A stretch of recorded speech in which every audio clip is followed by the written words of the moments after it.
Hey. We are back. Man, y'all missed a great conversation between me and the son. Yep. Y'all niggas should have heard it, nigga. Yep. Woo, we were talking some comedy shit. Usually, usually we just, I edit it out later. But today I went up to the camera and I deleted it.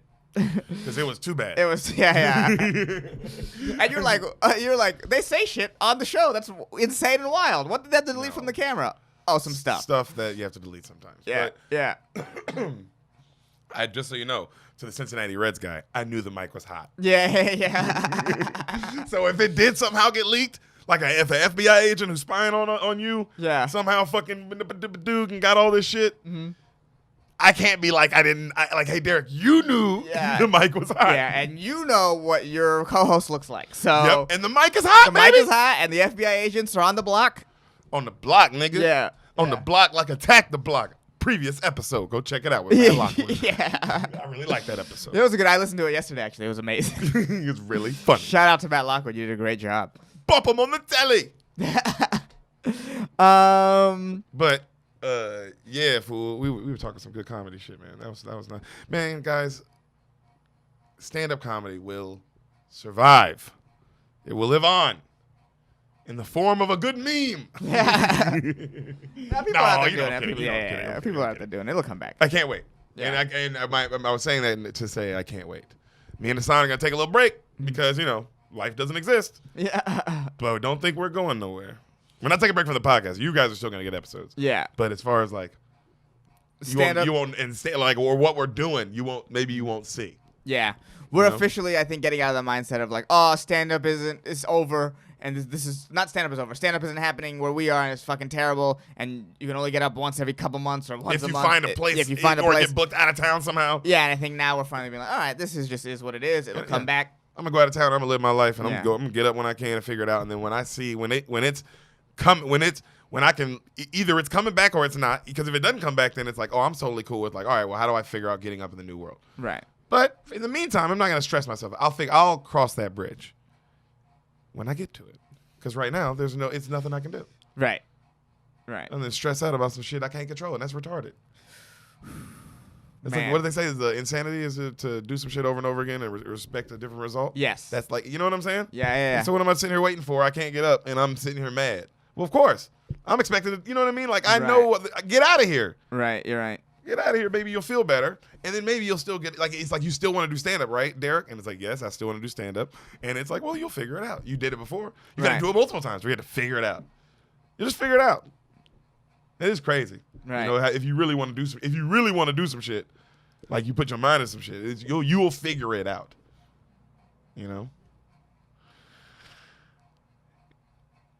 I was about to say something horrible, and I stopped myself. I was about to say a horrible thing, and I think you know what I was about to say? Yeah. And I was like, you know what? And you know what? Because that's usually, I wanted to transition that way. Right. And I'm not going to say it. Now, I am going to say what I shouldn't have said because that's fine. Right. That's me not saying it. No, I'm not going to say that transition. You say something. Well, that was horrible what I was going to say. I was going to say a certain person was very focused, just like this person. And I was like, you know what? Relax. You know what it is? You know what makes the horrible transition hard about this documentary is that it actually happened. That's why it's not as fun. It's not as fun because you can't just pretend that they're all actors. And somebody wrote this great script, but I can still shit on it because who cares? Yeah, it's like you can shit. Hey, like the girl who broke her neck in $1 Million Baby, one of the most tragic scenes of all time. Yeah. Hey, you know what I mean? Right after that, because it's not real. Yeah. It's Hillary Swank, and she's fine. Yeah, she's fine. She won an Oscar. Yeah, Clint Eastwood didn't murder her later. It's so fine. Yeah. They won Oscars. Right. This, no one won Oscars. No, everything. No millions of dollars. No. No clout. No clout. Red carpets. Yeah, no. None of that shit, bro. Just fucking damn. Life is unfair. Yeah, bro, that was real, man. Life is unfair. Let me tell y'all something. The people who came to be like, well, yo, what are they talking about? Because you came to see the movie that we're here today. One of my favorite movies of all time. I'm excited too. We'll get to it. Relax. Right. Fuck Gail Welsh. Yes, we watched. Gail Welsh. If I ever see you on the streets, bro, you're getting a big fat fuck you. Yeah. A big old. If I ever happen to be like at a restaurant and they're like, family of three, Welsh, Gail Welsh, and I look over and it's you. Oh, bro. I'm never letting it go. I'm never letting it go. Fuck you. Fuck you. You're still a judge, you motherfucker. She's the fucking human scum, this judge. Yo, I don't get judges. How come they get to just stay? I don't like that. Fucking change them. Why wouldn't judges be corrupt? So you saying, hey, we need a president every 4 years and this and that and this needs to be all these things, but these people can't be corrupt? The fucking Pope fucks kids. Why the fuck wouldn't judges be corrupt? Like, fuck them that they get to just be. I don't like that. I've never cared until this, but now I'm like, I don't like that rule. What is that rule? Why wouldn't they be corrupt too? I mean, that's a very good point. The fact that all judges are appointed for life is actually really insane when you think about it. So you're saying these people get ultimate power? Fuck them, man. They make mistakes. They, you know what I'm saying? Some of them like are bad people. Not all of them, obviously, but I'm saying like we should weed that out for sure, right? You would think. You would think. Huh. We're gonna give these people all power? They get to fucking put people to death? Are you kidding me? Literally put people to death, and then fucking, because of protocol, put people to death. Right, because of, like... negligence and incompetence. You brought this up about Dear Zachary, too, which is, like, when talking about the justice system, is like, it's crazy that people don't want any sort of reform. I mean, because, we know, and it's been a national conversation of what the justice system is to minorities, but these are rich white people.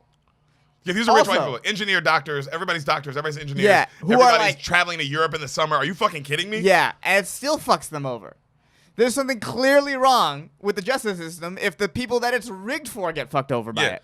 And like not normal fucked over. No. Like, this is one of the most fucked up. Like, what was this? How was this allowed to happen? The fact that she got to keep Zachary for even an hour is insanity. Anything. The fact you get anything. And my girlfriend brought up a good point. Because of course, hey, Team Dave K all day, every day for life. Get the fuck out of here. Those are great. That's life. Those are great human beings. It's like you fucking don't even get me started on how great those human beings are. We talked about it in Precious about Paula Patton. They're the light that shines even when it's dark. Yes. It reminded me very much of my aunt. And Nina, shout out to you. I love you. Same thing. Just, those kind of people. Man, Tammy, my mom. Oh, just people like that. Your mom. There's people like that, man. That just are like that, dude. And, bro, I'm okay with if the child services would have at least been like, hey, no one sees the kid. Right. No one sees the kid until we figure what's going on. But no, I mean, the woman's already out of the equation. So it's like she's not seeing the kid because of right? Right. But I'm okay with if they're like, even like, hey, no one can see the kid because we don't know anything right now. Right. We don't know you guys. We don't know her. We're gonna wait. We're gonna see. Hold the kid, and then you guys will have visitation under court. Under court. Well, the woman will get none because she's until the trial's done. Yeah. Yes, the woman should get none. Premeditated murder. That's the whole point, right? Yeah, she should be in jail for sure. No visitation, nothing. And when the trial's the trial's done. Yeah. You can then we can maybe in her fucking thing she can maybe try to get some visitation or whatever. Maybe you know what I'm saying? Like who knows? But because now it's under like fucking it'd be in a jail. It's just, and then when the kid gets old enough, he can decide if he wants to keep going or not. Right, and it's just also like. But during the trial, no. Yeah. Or no, if she does get visitation, you're right. It's in the jail. So yeah, she can get visitation during the trial, but it's in the jail. But everything so that way it's fine. Everything is there. I'm talking about like and it's just. No outside shit. No. First off, she's not outside at all. The only time she should have been outside is those 2 weeks she was escaped to Canada. That's fine. I mean, she escaped to Canada. I get that. The moment they got the bitch, that's it. She ran.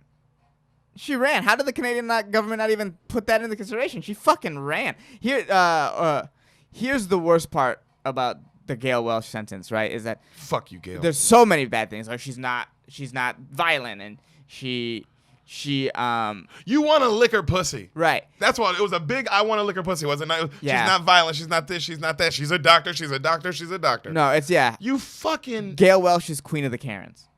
Queen Karen. Queen Karen. It's like it's there. There's nothing Nothing else. And to say Shirley about it. Temple is the actual devil. Shirley they said it Turner, different person. Huh? Shirley Temple is a very, very, very different person. I'm just quickly gonna stop you right there. Who'd I say? You said Shirley Temple. And that's a little girl, a cute little girl, right? Yeah, back in the 40s. She's probably not little. But I'm talking anymore. about what we know her for. Yes, yeah. She was like an American icon, I guess, right? Was Shirley Temple like an icon? We know her. Why do we know her? Yeah, there's no reason for us Annie, to even right? know her. Was she Annie? I believe so. Maybe. I believe so. Man, it makes sense. I think she was Annie. I'm It not makes 100%, sense. but I'm pretty sure she was Annie. And I know she was a famous kid. That I know. Yeah. But you're right. She did not do this. Murder her child. No, she did not do this. Yeah. Shirley Turner. Turner did this. Yes. But that's the devil. That's the devil. The parents said that best. That's the actual, like, nigga, when we were talking about this, nigga, when people think of the devil, or like when they think of religious people talking about the devil, they think sometimes people be talking about like a motherfucker in a red outfit. An actual monster. Yeah, with horns and a pitchfork. Yeah, a monster. And it's like, no, nigga, that's the devil. Here's the going back to what I said about the Gail. The worst part about it is, like, she said the crime was specific in nature, right? And so she let go because the person she wanted dead is dead. Right? That's what she said, right? Did say that fucking stupid But- ass. That's the stupidest shit. Let's take that logic to this case, and let's say that is true. Hypothetically, let's say that's true, right? The person she wanted dead is dead. Well, there's still half of that person in this kid. Do you feel what I'm saying? Yes. Like, even under her logic, she shouldn't be free. Because Because if the crime was only to hurt Andrew, half of Andrew is still in Zachary. so she should at least She's at least a danger to the kid then, under her Right. logic. Under her own bullshit. Under her under own her bullshit. logic. Under Wow, her good point. own bullshit logic, there's no way she should have gotten the kid back. Even if she's free. Yes. Yeah. I mean, the fact that she got the kid back the second time is just like. I mean, she almost got free. Yeah. She almost got free in the on beginning. A technicality. She almost got completely free in the beginning. On a technicality. That's why this fucking. There's got to be like a way to add common sense to the justice system. Is there no way to do it? I don't know. It feels like there's no way to do it. You know, have you ever seen those videos of that of that one judge who's like super nice and he like lets people off with these tickets on common sense Judge stuff? Judy. No. It's like this guy on Facebook. Have you ever seen it? So this guy on Facebook that like people will come with a parking ticket and they'll give their excuse and he'll let them off and he'll be like, he's like lenient, right? And he like uses common sense. And that's the whole thing. And the videos go viral because, like, oh, it's a judge using common sense. I have two problems with that. One, it shouldn't go viral that a judge uses common sense.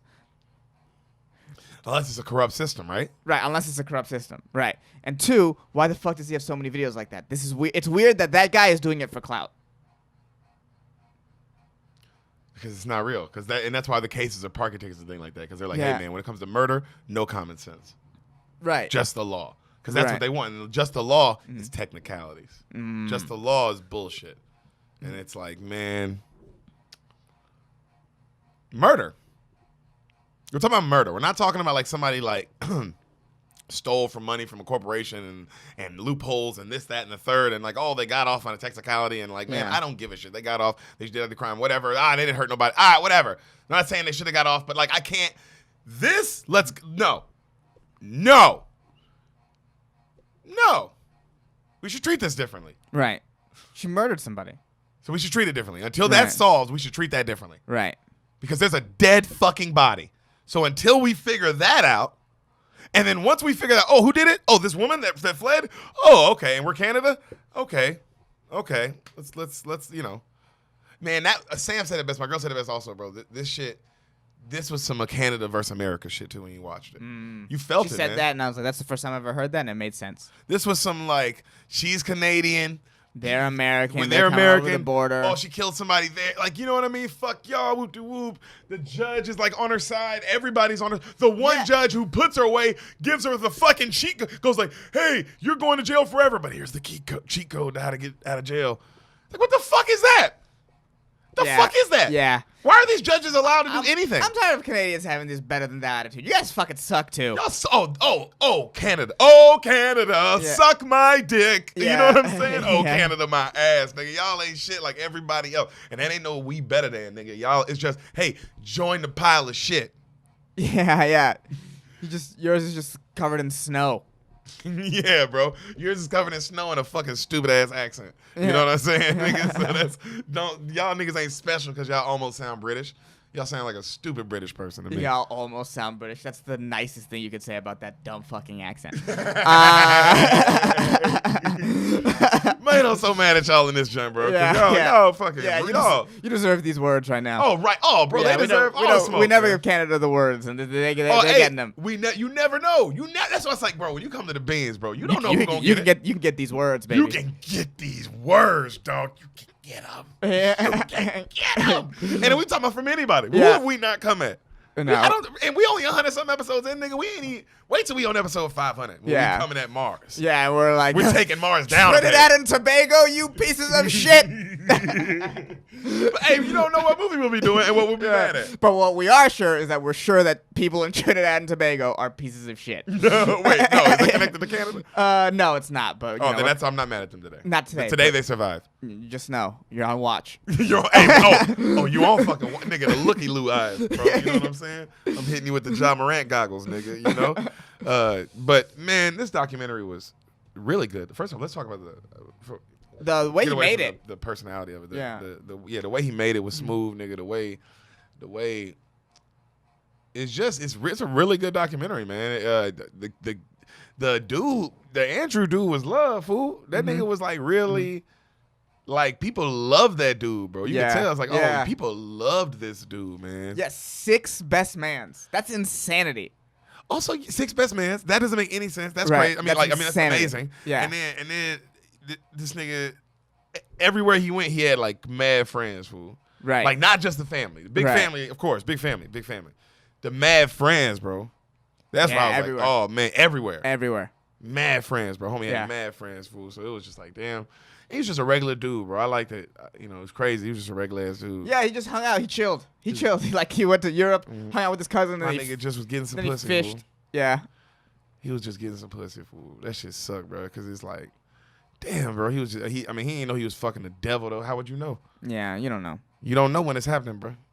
You don't know when it's happening, fool. You don't know. I can't even imagine, but that bitch was a devil, fool. She was the real devil.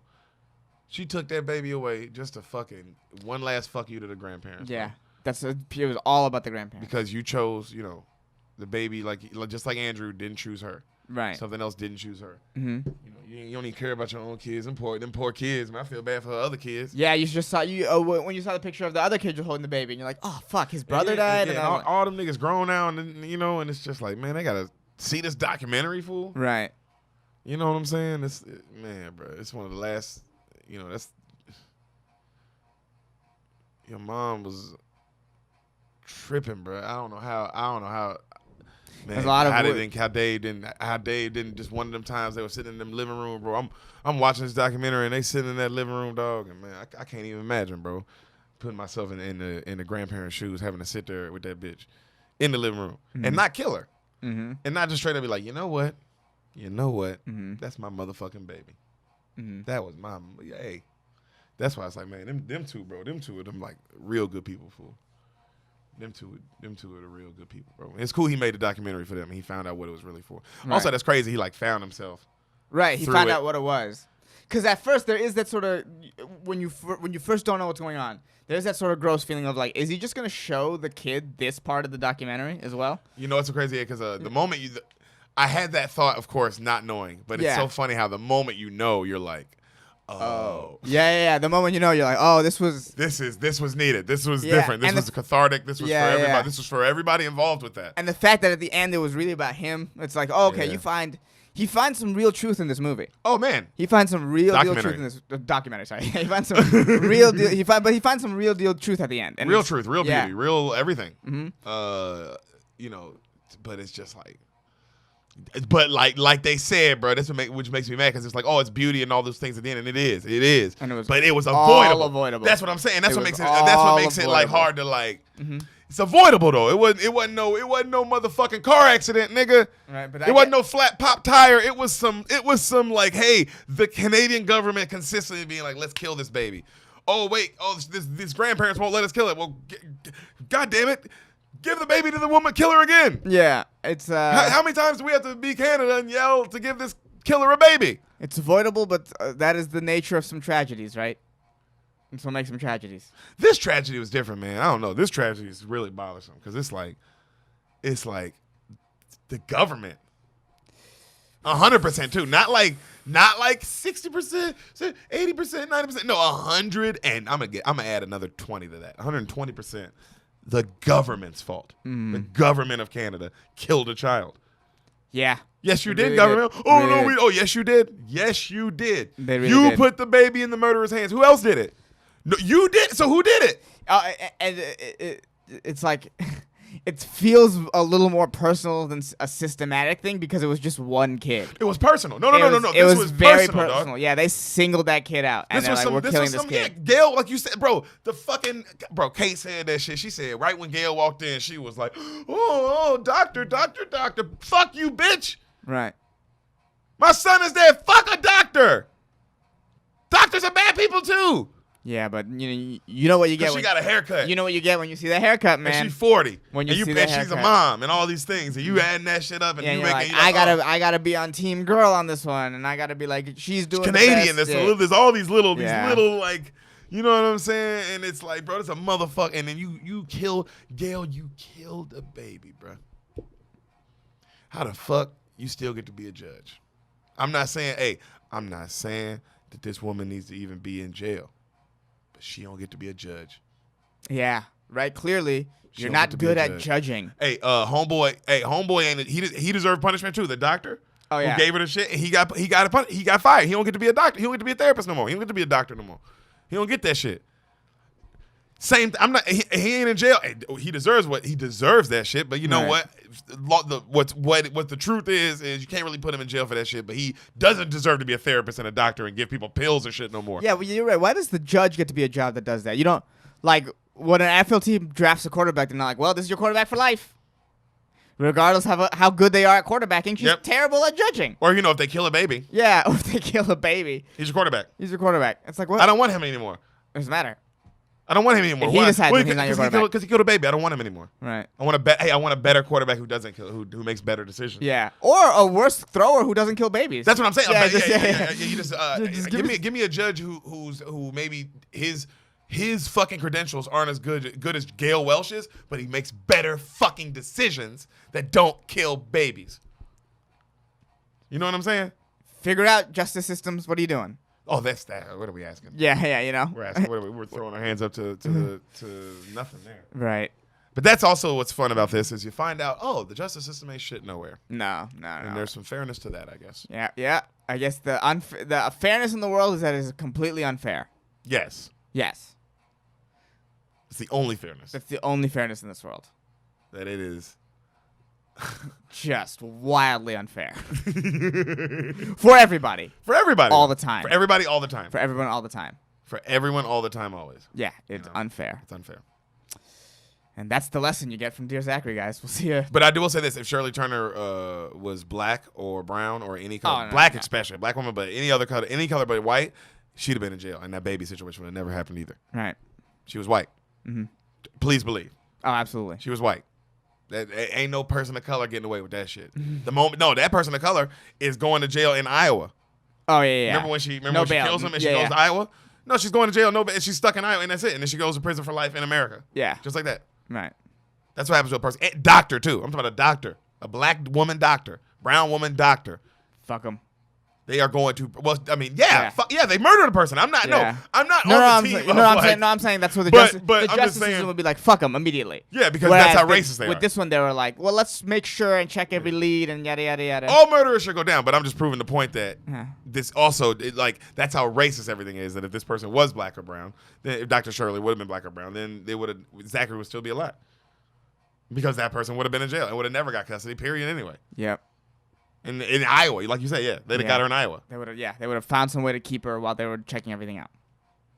Well, she killed a white man doctor. Yeah. A brown Yeah. person. She's yeah. going down. What are you talking Yeah, about? Oh. she would have got the death penalty the next day. Yeah, what are you talking about, bro? They would Yeah. have beat her. They would have just showed up to her house and well, first off, they showed up to the wrong house, killed the wrong black woman, because that's what y'all do, and then y'all would have fucking killed her. Yeah.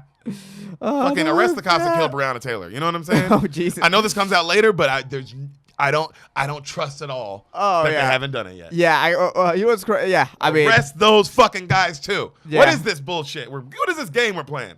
You know what I mean? We don't like to get political on here, but this is actually political to me because this is like a real thing. What are we doing here? Fuck who's running for president. Arrest the cops who murdered Breonna Taylor. What are we talking about?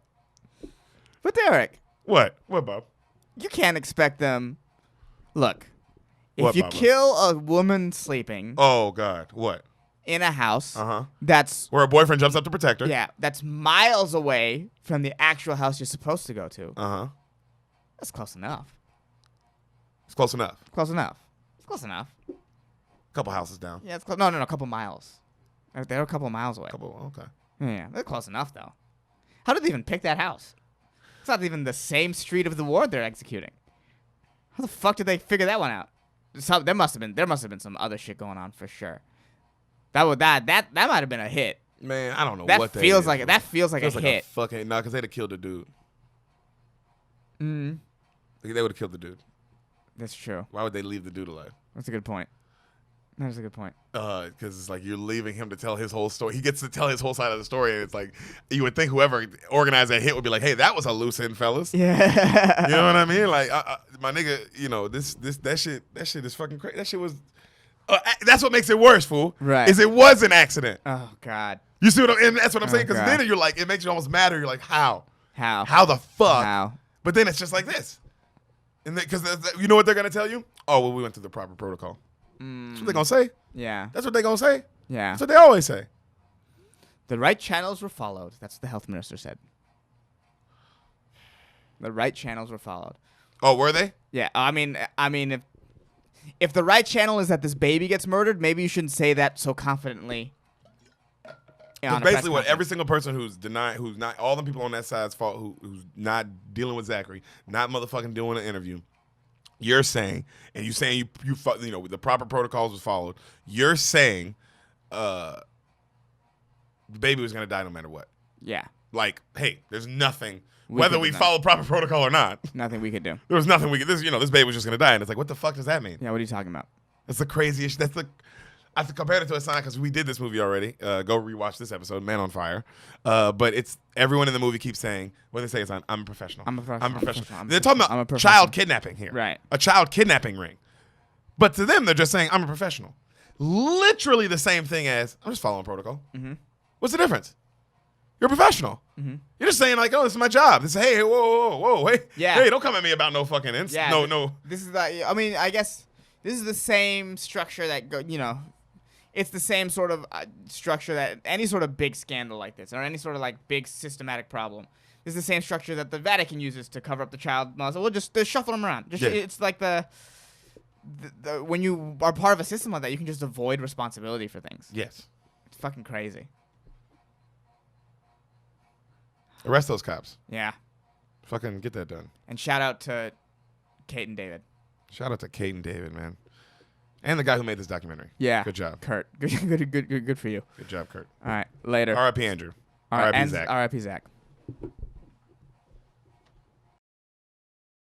Beaners, this is your intermission right now. Before we get into the episode you are here for, really quick, thank you for listening. We Yes, love you. We do. Please subscribe to us on YouTube. Rate and review this podcast on iTunes. Please rate and review. That stuff matters. We could use the help, and we would appreciate it. Yeah, tell your friends about the podcast. We know you love it. Tell your friends about the podcast. We know you love it. You keep going back and listening to old episodes. That's Yeah. how we know you love it. We appreciate that. And follow us on Instagram @SpoilTheBeans, and then you can find our individual Instagrams. We're linked on everything. Follow Derek us from Poston, Sanamad. there. Yeah. Yeah. Oh, and shout out to Greg Scamato for making our theme music. If you want some more samples from him or maybe help from him, check out gregcanhelp.com. Yep. Yeah. And now back to your future presentation.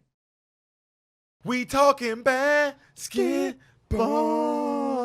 We talking playoff bubble ball. Oh, I didn't know you guys switch it up on me. Jesus. Sorry. Jesus. Talking playoff bubble ball. We are talking playoff bubble ball. We're picking our sweeps right now. Right now it's game motherfucking 3. The first day of game 3. First day of game. Oh no, second day. Yesterday. Oh, was second first day was second So game. second day of game 3 with like the Bucks literally just beat the Magic. Right. And the Heat are in the process of they're like up 18. They're on gonna the sweep the Pacers. Pacers. So yeah, we have These are our predictions. And tonight we got, of course, Thunder, Rockets, and then LA Blazers. That's the only good fucking playoff game. But here's our predictions. Sweep Raptors. Gonna sweep the Nets. Yeah. Clearly, that's done. Celtics are sweeping the Sixers. Yeah, Sixers look fucking lost. They're done. They're lost. Ben Simmons. No, they got nothing. They got nothing. Horford is not playing well. And then it beats on and off. And they gave Horford a big contract too, didn't they? They did. Ooh. Well, I mean, they expected to have Ben Simmons and have like a big, like a different kind of team, but you don't have the guy that it flows through now. So they're gone. Sixers are swept. Nets are swept. Pacers are swept. They don't have anything for the Heat. No. The Heat are my Cinderella out of the East. Right. Oh, like they're gonna surprise people. If I could pick, I think of course it's gonna be like I said, the Celtics. So what do you think the Eastern or the Conference, Raptors? Obviously, the Eastern Conference Finals is gonna be. I gotta look at the bracket. I gotta see who's playing it. You know what I mean? Fair. If you just say you did know the bracket. Well, I think the motherfucking Heat. I think the Celtics are gonna be in the finals. Maybe I can see that happening. I see the Celtics doing it, and the only team I can see beating them is the Raptors. But my Cinderella sleeper in the East is the Heat. And you have zero faith in the Bucks. No, clearly not. Yeah. Do you? But I want to believe. I do want to believe in the Bucks. But I'm asking if you do. I don't think so. I don't. They're gonna win against the Magic 4-1. You agree? Yeah, they're gonna definitely. Yeah. They're gonna go 4-1. They're gonna 4-1 against the Magic. But such is the way of the Orlando playoffs, huh? 100%. But why don't you believe in the Bucks? Past that, because you don't believe in the past it, clearly. I don't know. There's something that I feel the same way about the Bucks as I did. Remember, I think when we first started the podcast, I told you the Sixers were gonna be the OKC East, where like they'll have all the pieces, but they'll never be able to put it together. This is when we first started it? Yeah, this is way back when. Okay. Yeah, no. I believe that you said that. Yeah. For sure. I have the same feeling about the Bucks. It's just there's something off. It's like the Clippers of yesteryear. Clippers of like where it's like why don't I believe in this team? I never believed in the Clippers to make it the Griffin Clippers. Yeah, the Griffin Clippers. Clippers. Even though they were the most exciting team. Exciting team, and they had the talent. They were a very, very talented, deep very roster, very deep good bench. team. Yeah. And I just never was like, ooh, it's the Clippers year. I feel that way about the Bucks for whatever reason. It's never been the Bucks year, not once to me. Yeah. I don't think they can get past the Raptors. I don't think they can get past the Celtics for sure. And then the Heat are like, man, I don't know. The Heat is my 5 seed that might make it to the playoffs. The Heat, though, Heat's the 4 seed, right? 5 seed, I thought. Pacers are in front of them? I thought the Pacers were 4 seed. Really? That's what I thought. I could be wrong on that. Damn. That's easily interesting. just look that up, but I'm not going to. Yeah. And then, all right, finish our predictions. West, Clippers are going to beat the Mavericks. If Doncic is hurt, which I believe he is, because as of last night, I saw him get hurt. I saw him try to come back in, and he did not look good. I think Doncic is out, at least for a game or two, and if so, Clippers win 4-1. God, what a way. Doncic is like super hurt and can't play, just from a fan perspective. God, we got cheated out of watching him in this first playoffs. Well, and also they might have won. They might have won. They might beat the Clippers if he's healthy with Porzingis. They might beat the Clippers. Don't get me wrong. It goes to 7. But it's just, as a fan, it's like, damn, dude. I mean, his first 2 playoffs games or so, and I think he got a triple-double last game, even with the injury. Yeah. And like not 10 points, 12 assists, 13 not playing super well. He still got a triple-double. It's like, damn, that's unfair of the universe. Yeah, but okay. As a new fan, outside fan. Doncic hurt. What's the series? Oh. Yeah, Clippers win the next 2. Clippers in 5. Yeah, maybe they push it to 1 because the Dallas bench can score. Yeah. Maybe they push it to 6 just based off like hey, we're a good team, and you're not just gonna run over us just because our star player's out. Like, hey, this is a good team. Yeah. And if we had our star player, y'all would have been fighting. In the 7. Yeah, we would have pushed you. So Doncic is healthy. What do you think? I mean, Clippers still could win in 6. With a healthy Doncic. Yeah. This Clipper team reminds me. Not Clippers team. What am I saying? Mavericks team. Yeah, this Mavericks team reminds me of it just seems like a team where maybe they make it to the second round, and then they get bounced, or maybe they get bounced in the first round. But either way, you're very impressed with them. I feel that. They're like the Clippers. Well, they're not gonna win. They're gonna get bounced, but yeah, I feel you. They're gonna be impressive. The Clippers last year, who the Warriors who beat the Warriors last year, Mm-hmm. the Clippers who beat the Warriors last year without Kawhi. I remember watching that series because they pushed this to 6. Yep. And I would say outside of the Houston Rockets, in the West playoffs, they're the team that pushed us the hardest. By far. Yeah. Not even close. Yeah. And that's how I feel about this Mavericks team, where it's like you're just a year away. With the Clippers, they got a few players, but I don't even think the Mavericks needs that. I just think the Mavericks they have their 2 superstars already. They just need another. They just needed that other year for them to mature. Yeah, that's I what agree they with feel that. like. They feel like the Clippers team of last Yeah, year. they're not going to get past this Clippers team. No. Even with With Luka, healthy, because when you see Kawhi cut it on like he did last night, yeah, it's over. Even with a healthy Luka, I don't think they get past this Clippers team. Because I'm always like, oh man, like when I watch Luke, I'm like, oh, he's the best player in the league now, or like that, right? Yeah. And then you see Kawhi cut it on, and you're like, oh. Yeah. Also, But like when you watch Anthony Davis, like man, there's something. I'll just say, there's something different about when Kawhi cuts it on. yeah. I mean, this is a Finals MVP. This is a guy who's But do you feel like he's like a different he's a machine level of he's greatness? he's a machine when he when he flips that switch? Yeah. It's also is there a better player in the NBA when he flips the switch? I don't know. I don't think so. I think he's the scary. I mean, also when he flips the switch, he might be one of the greatest players of all time. Especially if he wins himself another ring and another Finals MVP. Right. You gotta start putting him in that category of like, oh, this guy's one of the greatest to ever do this. Yeah. Like we're witnessing something another great player. another one of the greatest of all. Another Yeah. Kobe, another LeBron, like another like that caliber. If he wins another one, with another team back to back, also. That'd be fucking insane. Back to back with 2 separate teams is pretty crazy. As the number 1 on 2 separate teams. With the Finals MVP, because you have to get it, because Paul George. Well, he has 2 Finals MVPs, isn't he? No, I'm saying oh no, it was Kyle Lowry with the Finals MVP last year. No, it was Kawhi. Yeah. It was Kawhi. So Kawhi has 2 already. Yeah. Damn. And I'm saying like, he's definitely if they win this year, he'd have to get it again because it ain't gonna be Paul George. No. Oh my God. No. Paul George will disappear offensively for some games for some reason. I don't know what's going on there. Yeah. Did you see what Barkley said about him? Oh, I saw Barkley. Yeah. Oh, I saw Barkley. Chuck's so funny. They don't call me championship Chuck. Yeah. You know. There's nothing you can say to that. No, it's so damn, funny. it's a good self-burn. But let's get to the big one. Lakers, Portland. Who knows? I say, well, we got to make a guess. That's what predictions are for. Who I knows? say, I'm going to say Lakers, obviously, but I'm going to say Lakers in 6. Lakers in 6. I think Dame's going to hit a game winner. Dame's going to yeah. hit a game winner at one of these games, and I don't know which one it's going to be, but that's my Lakers in 6. I don't know. Yeah, because it stands because we just watched the game 2 fucking destruction of the Blazers, and it stands to reason that Portland won't shoot that poorly for the rest of the series. Of course. The Lakers have a really good defense, and it also stands to reason that the Lakers role players won't hit every single shot like they were hitting.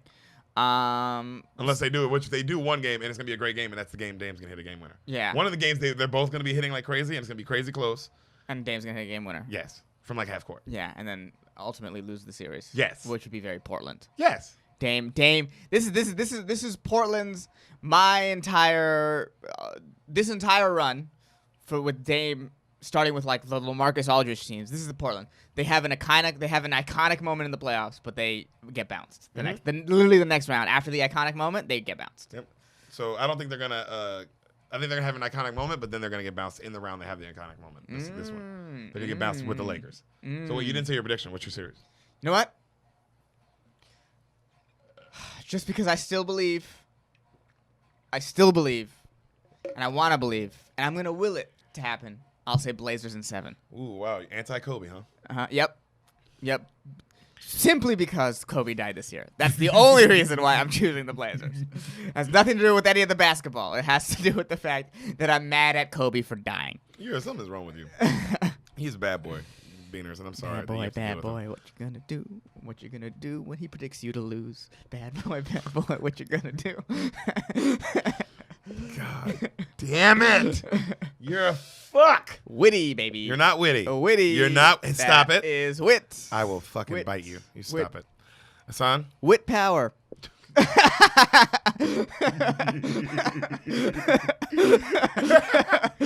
a son of a bitch, man, I tell you. Oh, son, you want to do a movie? Yes. You already heard what I had to say about this movie. Yes. That you hated it, and it was your least favorite movie of all time, and you want this movie to die. I think you listen well. Yeah. Oh, but before we get to the movie, What, buddy? We should pay the bills, huh? We should definitely pay the bills. We gotta pay the bills. Yeah. Oh my God, guys. Paying the motherfucking bills. Basketball's cool, but you know what basketball is? Basketball's not football. Yeah, it's not football. And football's starting up. It's the first to swing. I guess football will be going right now. I'm sorry. Yeah, football is going. Hopefully, still. Actually, yes. Double. Yeah. Hopefully, you know. And what you should do is you should go on Instagram right now and follow football player. My favorite football player, and soon to be your favorite football player, Deion Sanders. No, we don't need, Deion has enough followers. He's like 1 million or something. No, guys, our favorite football player is Darren Bates. Bates. DARENBATES, guys. Follow Darren Bates on Instagram. Tell him the Bean sent you after you click that follow, and then also go to his podcast, The Raw Room, at raw__room. The Raw Room. And you're going to go to Spotify, you're going to YouTube, you're going to like, you're going to subscribe, you're going to watch, you're going to love. Yes, and you're going to comment that the beans are here wherever you can. Yep, that's what you're going to do. And you're going to send DB a lot of love because that's what we do when the motherfucker pays our bills. Right? Oh, God. Bob. Yes. This is why this movie's special. This is a special day. Okay. Why would I do a special episode today? Why? Wow. Is it because we're starting season 11? We are starting season 11. And I'm also like, oh, does this have to do with anything about the time when this movie comes out for us? Do you know that? I know what you're talking about. You know what I'm talking about? Okay. This is a season 11, episode 1. This is a big deal. I know you're like, what is that? Season 11, episode 1? What the fuck? It's season 11, episode 1. 11 seasons, baby. We're doing it. How many TV shows How many TV shows y'all know lasted 11 seasons? How many? South Park? Simpsons? SNL? We coming for y'all, baby. Dateline, probably. Dateline, I'm assuming. It definitely could. NBC Nightly News. That's just his name. But that's the kind of numbers we're trying to get up there with. Right. We're trying to get motherfucking Dateline numbers. Yeah. You know what I'm saying? Yeah. So, but this is season 11, episode 1, Hassan. So this is a big deal. I'm excited, man. We've done 11 seasons of this fucking show. It's crazy. It's crazy. There's a lot. Crazy. With bonus episodes, it's fun. Yeah. And I love doing it. I love every episode because I get to do my favorite movies. I get to have times and moments like this. Yes. And except this movie, which is your least favorite. This is not my least favorite. I don't know why your ears are doing that. Yes. All right, Derek. Let me try to explain your least favorite movie. No, you're not doing anything. You're just sitting there. You're not doing anything. Okay. Stop. You're not doing anything. Okay. Hassan. Yeah. Do you remember a time when I used to say, man, I want to do one of my favorite movies of all time. But you can't find it. I can't find it. You found it. I just couldn't find it, Hassan. Oh, my God. How long can I not find it, Hassan? You know. It's been till now. So how long? This was going to be in one of the first 10 episodes. Yep. It's one of my favorites. He told me, you know. I told him, I said, bro, and remember I was distressed because like, dude, not on YouTube. Yeah. Not on Prime. Can't find it on no streaming site. You can't illegally stream it on anything. You just couldn't find it. Anything. Yeah. Could not. It was fucking the only thing you could do is try to like buy it from it like for a DVD. And that was damn near impossible. Like you could only get like German versions or some shit. Like, you know what I mean? What was going on? Craziness to find this movie. And now it's just out on Amazon Prime, which is like, yo, I saw that and I was like, well, isn't life funny? Damn. I saw it like a week ago. So I knew I was going to, I was like, well, I'm going to wait until this and I'm going to save it for this because now that it's out. I like it. But crazy. That's how long we've been trying to do this movie. But remember, we're not doing that movie. We're doing Derek's least favorite movie right now. Son, why would I do that? I don't know. You're a weird guy. You remember movies like an autistic child. Yeah, I can't. Okay. Yeah, so, all right. That hurt my feelings. Yeah. Weird, but I don't know why you're hearing things that I'm not saying. Just don't have anything to do with each other. That's crazy. You finally found it. I finally found it. Well, I mean, it came to me on Amazon Prime. Right. That's fair. Which is pretty available. But it felt like I found it. It felt like I searched the planet for it. You had gone to some ancient ruins and dug it out. It felt like it. Yeah. We've been wanting to do this movie since you said, bro, in the top 10. Top 10. That's when I wanted to do First this movie. 10, I guess. I love this movie so much. Not just one of my favorite movies, also. I didn't know this. A little director named Martin Scorsese, one of his favorite movies of all time. I saw this today when I was looking up, like, whoa. Because they had the quotes, like the famous quote. One of Martin Scorsese's favorite movies of all time. One of Tarantino's favorite movies of all time. One of Spike Lee's favorite movies of all time. God damn. Hassan, can you tell me? And one of Derek Poston's favorite movies of all time. Hassan, can you tell me what you think happens In Land Before Time 4. Okay, I got No, it. God damn it, The no. fourth Land Before Time. I don't know why they all love these movies, but it must be great. Son, that's not. No. Son, Mhm. tell me what happens in one of the best fucking movies ever. Right. Apocalypto. Oh, wow. Oh, wow. This movie. Really? This was the movie you couldn't find. Unfindable for so long. That's wild. It would almost make sense if other Mel Gibson movies were also unfindable. No, they were all available. Every single one. Yeah. Every single one except this one. So fuck. He had this shit hidden, fool. Fuck. Until he wanted to break it out. Fuck, dude, I can't even begin to. Wrote, directed, and produced by Mr. Mel himself. It's about. The most racist man on the planet, by the way. Yeah, it's about I should mention some that. tribe in but it's like ancient. It's like an ancient like Aztec type tribe. I'm gonna go Aztec, and it's about it's about like a kid in that society, and you get to see just like the brutalness of like the Aztec society and how like one becomes a warrior in Some that 300 shit. Yeah, I like yeah, that. yeah. I like that. Yeah. So, but like not like there's a big bad, but you get to see. No. I'm saying like how remember how in the beginning of the movie you see how he becomes yes, yeah, a yeah. Spartan But- because their society's so brutal. Yeah. That's pretty cool. That's what I'm saying. Yes, like, yeah, to see yeah. that in the You see in that. the Aztec world would be fucking. You see that, and you see him maybe sort of grapple at the beginning with that morality. So you're like, oh, what I'm doing is bad, but then you get to see him become a warrior, right? So it's like. That's cool. The cool thing about it is like you put yourself in it, you'd be like, I would never make these choices, but then you see the world that he's in, and he's like, oh, of course he would make these choices. This is the brutality Yeah. of the Aztec world. Of course, it's like Right. Yeah, I feel you. That's fucking dope. And they think differently. There's this like Native American tribe where they cut off people's heads in battle if they win as a sign of respect, like as a respect thing, like because they believe like they're such a strong warrior that I need to cut off the head so in the afterworld they come back without a head and they can't fight me. Yeah. That sort of stuff. So they're like, you could see why he's like so brutal and like they use their enemies' skulls for shit. You know what I mean? You're living in a fucking gladiator times, man. Yeah, and then he dies in one of them crazy battles that they had back then between different sort of tribes. Oh, that's what happens in your movie. Yeah. You sort of see his whole sort of growth from kid to warrior. Whoa. Mm-hmm. Wow. That's Apocalypto. You were 1% right. You knew Mel Gibson directed it. Hey, you gotta start somewhere. Give me some, brother. You gotta start somewhere. Give me some. You gotta I'm start proud of somewhere. you always. But Yeah. I do like that, but I do like the movie I just created though. No, your movie. I'm not shitting on your movie at all. Your movie Yeah. was really good. As far as stuff I know nothing about, I think I did a good job at least of creating it. You made a story. You made a cool. Right. I don't know what you would call that movie. You should call that movie a title and make it because it's not this. So you're not even you're not even anywhere near anything. As Apocalypto. Well, now you're making problems for yourself. It's like With power. because people are gonna, what's funny? People are gonna watch Apocalypto and be like, "Nigga, that was nothing. That's not even. What the fuck was that? That has nothing to do with anything." You ready for this shit, bro? I'm ready. This shit fucked Sam up this morning. I told her, I was like, yeah, the first time I saw it, it fucked me up. My dad showed me this movie when it came out. Okay. And I was like, oh my God. What year did it come out? It came out in Late 2000s? 2006. So yeah, I was mid to late 16. I was 2000s. 16 when I saw this. Okay. Fucked me up. Okay. I mean, the first time you see it, YouTube, it's gonna, me explaining it is not gonna, because I get why it's Tarantino and Scorsese because they even say it. It's like the brutality and way he shot it. It looks so real. Remember how Platoon looks? Yes. It's like that. Ooh. Feels where it's like, this is real. Yeah. Yeah. Ooh. You ready? But it's like more ancient. It's weaponry. like you just said, the Aztec shit. I mean, it's not that, but like it's that time. But it's that level of weaponry. Oh, that time. Yeah. It's that exact time you were just describing. Okay. Yes. Okay. All right. Just Okay. not the Aztecs. Okay. We're talking Mayans.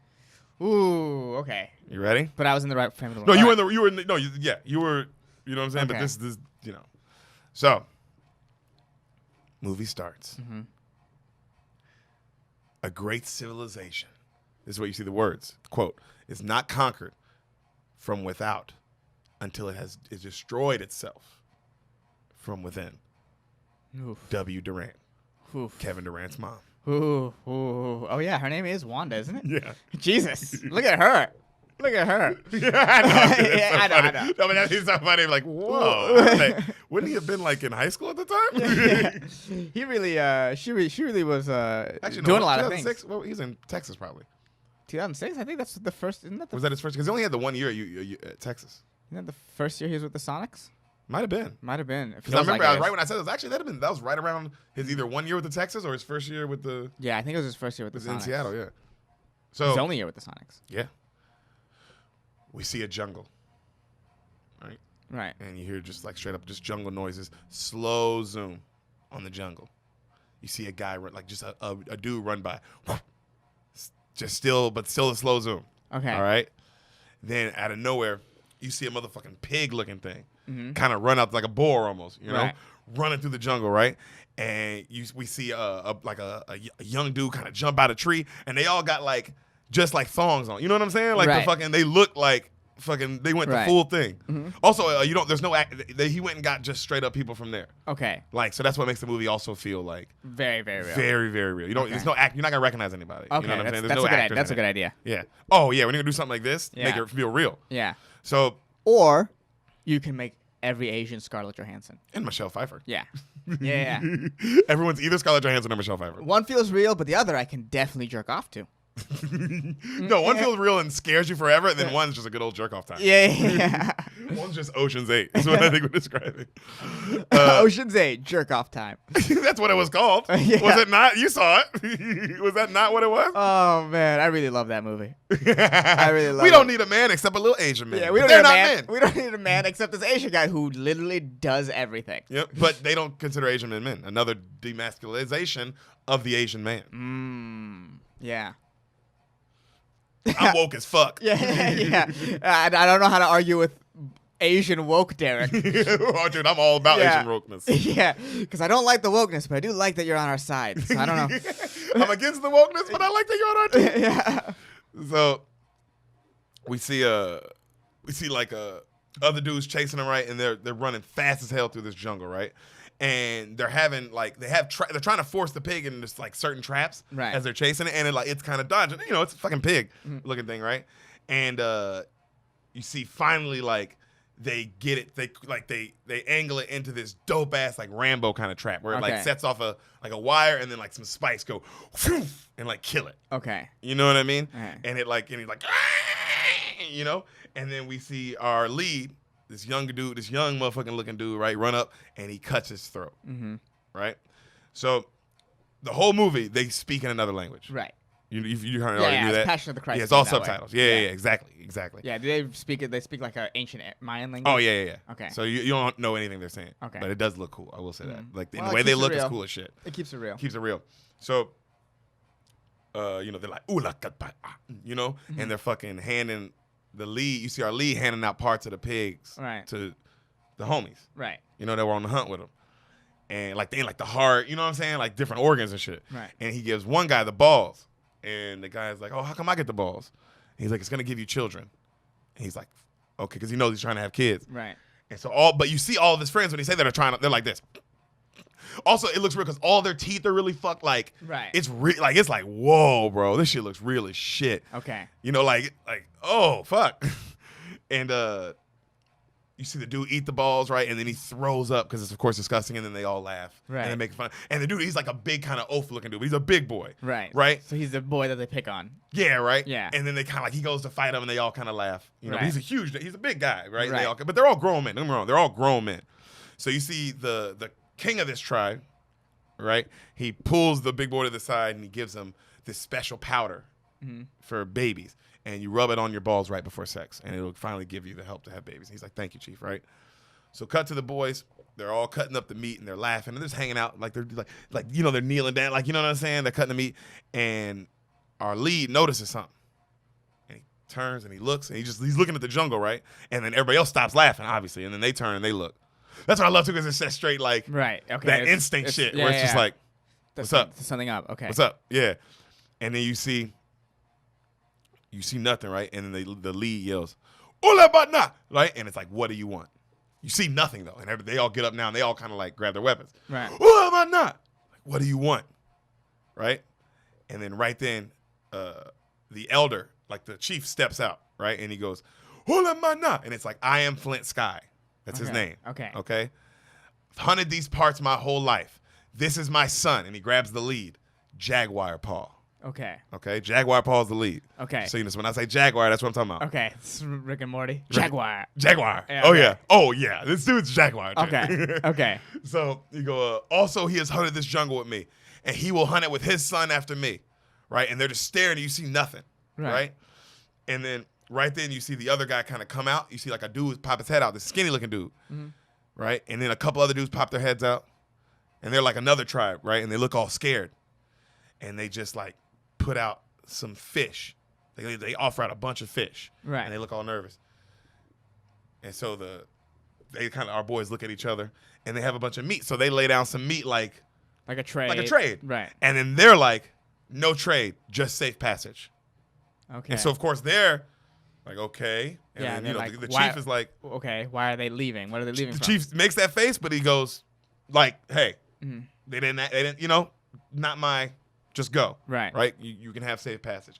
And then when he says that, you see like 100 people pop out, like women, children. They're all terrified. Right. And he's like, thank you. And they all start walking. And then Jaguar Paw's like, hey, what happened? And he's like, he says how our land was ravaged and we seek a new beginning. And then Jaguar Paw is like, what do you mean? What happened? And then the father's like, be still to Jaguar Paw. Like, you know what I mean? Like, be respectful. Like, don't do it. Because the guy's like nervous. Right. And then they leave. Right? So they head back to the tribe. And then right when they get to the tribe, you see Jaguar Paw's kind of mad. Right. You know what I'm saying? He's young, but he ain't like no teenager. And he's like 20-something. You know what I'm saying? Like, he's like probably clearly about to be the next king of this tribe or whatever, And he heads back to the tribe. And the father says, like, he looks at him. And he goes, do not speak of what you saw to the tribe today. And then he's like, Jaguar Paw's kind of mad. He's like, all right. And they pass like these beautiful beaches to get like near their tribe. So they're near like the beautiful beaches. That's where they are. And his son's still mad, and he tells him, what you saw in the forest was deep rotting fear.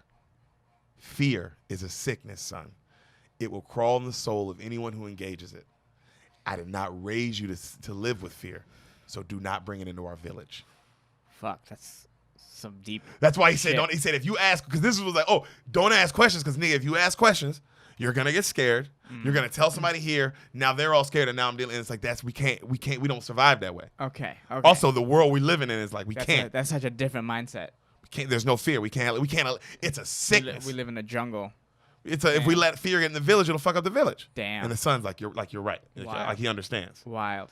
So back in the village, we see our Billy, the big oaf kind of guy. Yeah. The grandma, I call him Big Homie. Okay. The big homie, you see a grandma going off on him because he hasn't given her kids yet. Yeah. Like you see his wife's mom, you know what I'm saying? She's going off. Oh my God, you're useless. You need to give me a grandbaby. Whoop de whoop. Whoop, like going off, right? Everyone in the village is laughing at him. He's kind of embarrassed. And even like his wife is like, Mom, stop. His wife's beautiful too. She's like, Mom, stop. And she grabs him and he's like, he needs to make me a baby. Like, and everybody's just like laughing at him, right? Right. So you see them go in the tent. We see Jaguar Paw. We see him. He's playing. He's got a son, and his son's playing with the baby monkey, and he just kind of watches his son. And then like he grabs his son and he plays with him, and then he goes up to his wife, and his wife's pretty too. Like, Aztec pretty. They look like Aztecs, obviously. Like you see their titties, everything, Oh, awesome. Yeah, but you don't notice it. Oh, it's one of those. You don't notice it. They're like it's like National Geographic. Oh, straight up. You don't even like. You're like, oh, I guess. Okay. It's like that. It's like real. It's just real. She's pregnant as fuck. Oof. Like as fuck. 9 months, like pregnant. You know what I'm saying? He's just rubbing the stomach. Remember our chief who gave the guy the stuff to put on his balls? Yeah. It was icy hot, pretty much. So cut to damn. They keep fucking with this dude. He's just running out of his tent, going, ah! Ah! And he's running around. Everybody's just dying, and the chief is dying laughing. He thinks it's funny, and you see the woman run out, and she's like, ah! Ah! Her mouth is burning. That's funny. And the whole village is just like erupting, And even the homeboy and her, like they're laughing, but they're like in crying in pain, but even like they kind of laugh, yeah, like they know, they got like us. they got it. Damn, that's funny as shit. Yeah. So, cut to that night, we see their version of like what a comedian would be. Okay. You know what I'm saying? Like a late night storyteller, right in front of the fight, and the whole village is like, and they're they're like this, like when niggas be watching Dave Chappelle or some shit. Yeah. Just complete. He's got him. Yeah. And he's telling them this beautiful, fascinating story. And you see Jaguar and Paul, and he's sitting in really like deep thought, right? And then you see the village start dancing, and he kind of just watches his son as he's looking at his other son. He's watching his like son in his wife's belly. He's just rubbing it. He's just deep in thought. Mm-hmm. Next morning, Okay. crack of dawn, you hear dogs just barking. Jaguar is dreaming of the dude he met in the jungle. And that dude is holding a beating heart. And he's like this. And he looks at him. He's like, Buddha! And it's like, run! And he wakes up. Right? And when he wakes, the dogs are just barking. Right. He just hears the dogs barking. Right? And then, he's like, man, what the and his wife's like, man, go kill that dog. Right? And he kind of looks at her and smiles. And then cut to outside, you see a man with a bunch of skulls on him. Like on his arms. Like trophies. Right. And you see a big skull head. And you see this big motherfucker. And he's clearly from a different tribe. And then you see him like go like this and like this, like with his hands. And then you see like 100 motherfuckers come out. You know what I mean? Oh no. Oh no. What about some brutal thing with the pregnant woman? Oh. So you see like you see like so it's like the right then like he goes like this and they all start going forward and then the dog you hear the cut back to Jaguar Paw and he's still looking around, hear the dog roo, roo, and then you just hear roo, and he's like the fuck, because the fuck was that? So he comes out and he looks around and this shot, bro, just the silence is because it's just that jungle, just that's all you hear. Right. He's like looking, and then all he sees is like 2 torches run by, and then another torch. And he turns around, and he's like, get up to his wife, right? And he grabs her, and then we see them like spread through we see the motherfuckers like coming out the jungle, and you see one of the bad dudes running, barging his tent. Yeah. And he like grabs that motherfucker and like uses his momentum to like fling him back out. Right. You know what I'm saying? And then he gets his wife and his family, and they go out like the back way of his tent. Okay. And they like you see the other people now, like the bad guys coming in everybody else's tent, and they're using those things they use to catch wild dogs, like a long stick with a little rope at the bump, so they can stay away from them. They have those for like a cool man-made version of that, but like for humans. Okay. And they're fucking these because they're asleep. Right. They're waking up, so they're just getting them easy, and just like yanking them around, and then like tying them up because there's so many of them too, and these motherfuckers are just waking up, so they're just getting fucked. You know what I'm saying? They start burning. Of course, also they start burning the village down too. Right. Immediately they start burning everything down. Right. Like, every single tent. Which now everybody has to run outside. Like it's just fucks everything up. Chaos. You see Jaguar with his family. He grabs a bunch of rope, right? And he sees his village burning, and he sees his boys fighting, and he keeps going, and he takes his wife like to this like little cave, right? And he gives her the rope, and he's like, "Go, like I'm gonna lower you down deep into this cave." Right. And then she's like, no, go. And he's like, go. And then she's like, I'm afraid. He's like, be strong. He's like, look at me. Be strong. And she's like, and he just fucking starts lowering her. Oh, bro, the intensity is, that's why it's like, it's so good, nigga. You're like, because this bitch is pregnant, and this it's a deep drop. And this nigga's like, he's just lowering her as fast as he can. Right. Obviously, you know what I'm saying? And then she's holding on to her oldest son, who's maybe like 4. Okay. That's how old he is. Okay. So he turns around, his boys are getting fucked up, but the big homie, fucking them up. Big homie ain't going for it. You know what I'm saying? Because he can fight, bro. Like, he's fucking motherfuckers up. Finally, one of the bad dudes spots Jaguar Paw as he's lowering his wife, and he sees it. And the motherfucker starts sprinting at him. And now Jaguar Paw's like, he starts lowering that motherfucking shit as fast, like even faster, right? And then like he starts going to the point where the guy starts getting close. He's like, he can't even lower. He just has to go, like drop it like that and then catch it. And now the wife is like, because the drop is crazy. When you see it, it's like, oh shit. And then he has to do it again. And then catch that motherfucker. And now the motherfucker's right on him. And then he just has to drop his wife. And she just, bam, her and her son just land. Concrete. And he like catches the motherfucker like at the last second. And then the dude, like, as they start fighting, the guy almost falls in and he sees that there's a wife and kid down there, and the guy's like, and he like grabs his weapon and throws something down, and then Jaguar Paw like now is like grabbing him, like trying to make sure he can't, and he fucking turns around and fucking kills this, like uses his weapon and kills this motherfucker. Damn. Like, bam, bam, bam, just bludgeons his head. Damn. Right? Then pulls him out, like kind of his body out the cave, and then like throws him. And then he leans back in the cave and he's like, I have to help the others. And the son's like, Father, Father. And the wife is like, no. Like, don't leave us. And he's like, they're my brothers. I have to help them. I will come back. I promise. She's like, don't leave us, please. I will come back. He takes off.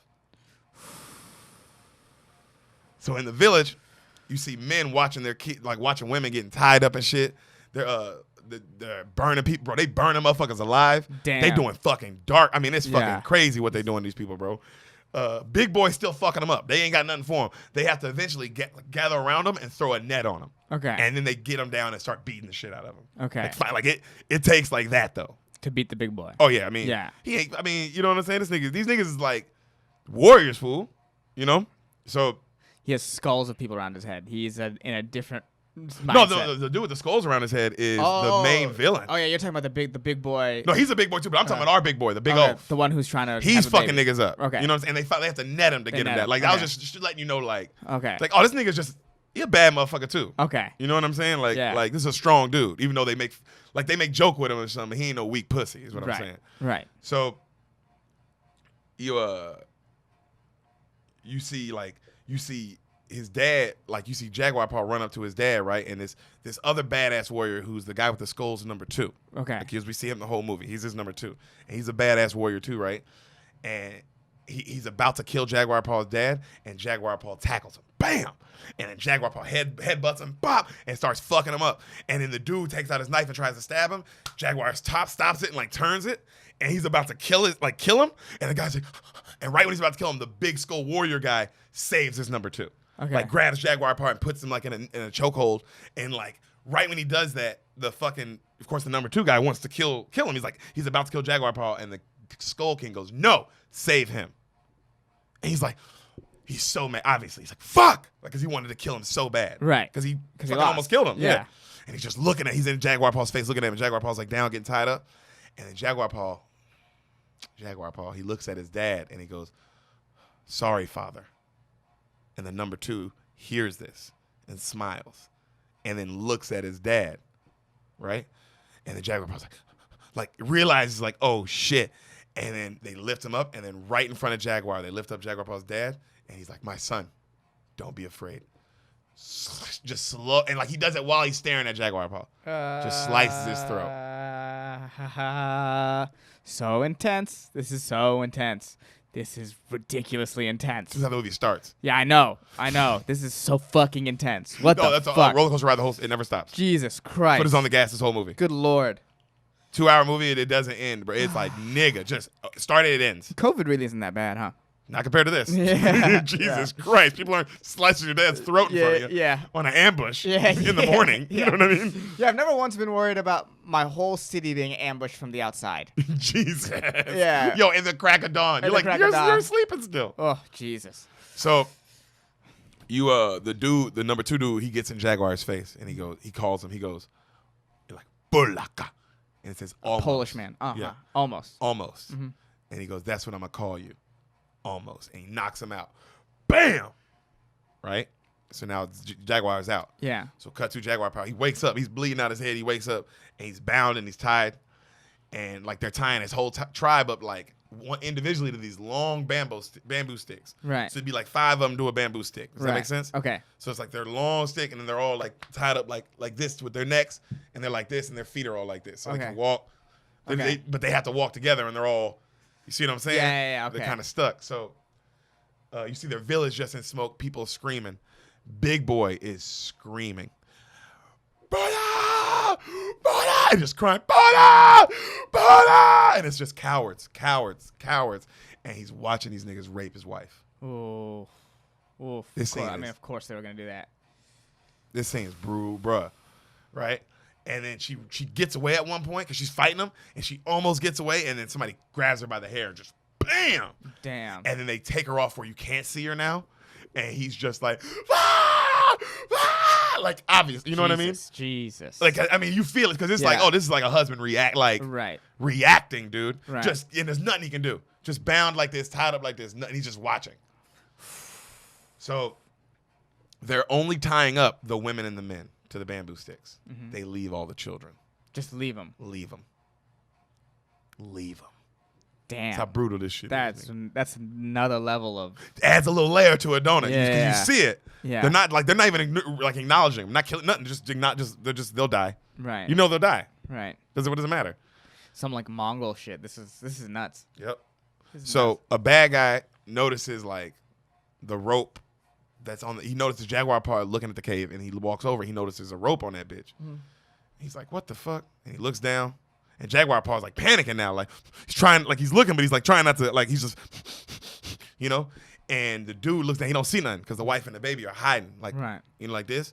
And he grabs a big ass rock and he throws it down, and like it hits the little boy's leg kind of, and the little boy's like about to scream, and she grabs his mouth hard as shit because she knows, hard as shit. And he's like that, like it's like damn, bro. Yeah. And he's like that, right? And he's not sure what's going on, and so he looks at the rope that's connected to something that he lowered him down with, and he just cuts it. Damn. Like, because he doesn't know, but he just like, man, something's going on, so I'm just going to cut this shit. Right. And he walks off. Yeah, very smart, actually. Yeah. For so, like, just in case. I'm not going to deal with what's down there, but now it doesn't matter. Right. Because they ain't getting out. It's a far drop. It's too far. They ain't climbing that shit. Oof. So, we see, like the jaguar is just staring at the cave as they stand them all up to walk off, and you see, like, he doesn't see his wife, but he sees the rope getting pulled down, like and then cut to his wife, and it just falls, and she's like, because now she knows. Oh, I'm stuck here. I'm stuck here. Yeah, I'm pregnant as fuck. Yes, with my 4-year-old son also in here. Oof. All right. You see, they start marching them off. The crying children are just running behind, because they don't know what to do. So it's just like 15 crying kids running behind, right? And then some of the kids are like 4 or 5, and they're just staying with their dead parents. Ooh. Just looking at their dead bodies. Oof. Well, yeah. All right. We see the big boss with the skulls, big general. He notices he has a son. He goes, he calls his son over, and his son has a huge eye. Like in the fight, somebody hit him. I think the big boy got him. Right. And he goes, somebody got you. And he cut like a cut man, like cuts the eye so he can see. Yeah. And he's like, thank you, Father. It's like, all right, get back in line. Like he's like still like kind of proud of him. You know what I mean? Right. Until he loves his boy. Right. All right. Okay. So Jaguar. He's on the thing, and they're marching him, and he looks over and he notices. Remember the guy that gave him the fish? Yeah. They're all captured too. Damn, they can get away. Yeah, they got it. It's when you see how big this are, like and then like who they are. This like this is who these people are. This is the Mayan Empire. Okay. So this would be the Roman Empire. You know what I'm saying? Like this is the big, and it's like. And they're so that's who's hunting them, the Mayans. Yes. Yes. Okay. So they have unlimited resources and unlimited people. Right. You know what I mean? Compared to these jungle tribes. Yeah, these small. Would have no chance. Crazy. You would have no chance. Okay.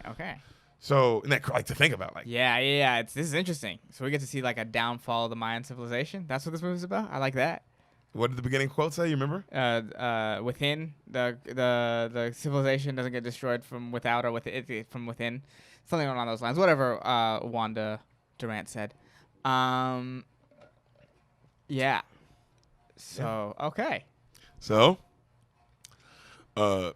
As they're walking, the guy behind Jaguar, who's like tied up right behind him, he's a huge wound. He's just bleeding out. Right. He's dying, clearly. Right. Yeah. Jaguar's trying to like help him walk, but like the bad guys are just kind of laughing at him, and it's like really fucking him up. Right. So we see them finally. They have to like cross a river, and I mean the river's they all have to cross it, even the bad guys. Like and like it's hard, bro. And they make all the motherfuckers do it. Right. And the dude dying, I'm like fucking Jaguar kind of has to just like pretty much carry him. Yeah. Okay. And then you see though the kids can't cross it. That's how rapid the river is. Okay. It would any kid would be wiped away immediately. Okay. So the kids are just yelling, and you see one oldest girl. She's probably like 10, maybe 11, and she's holding like her little sister, and she's got all the kids around her, and she goes, "Abudai, Abudakaya," and it's, "I'll take care of them. Don't worry, they're mine now, Mama." Damn. And you see the mama just crying as she's walking across this river because she can't even Yeah. and she's just hearing this. Damn. Oh, that shot, bruh.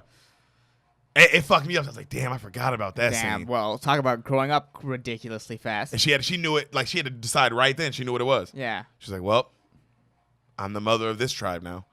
Life is unfair. That's all we talk about on this podcast, huh? Mm-hmm.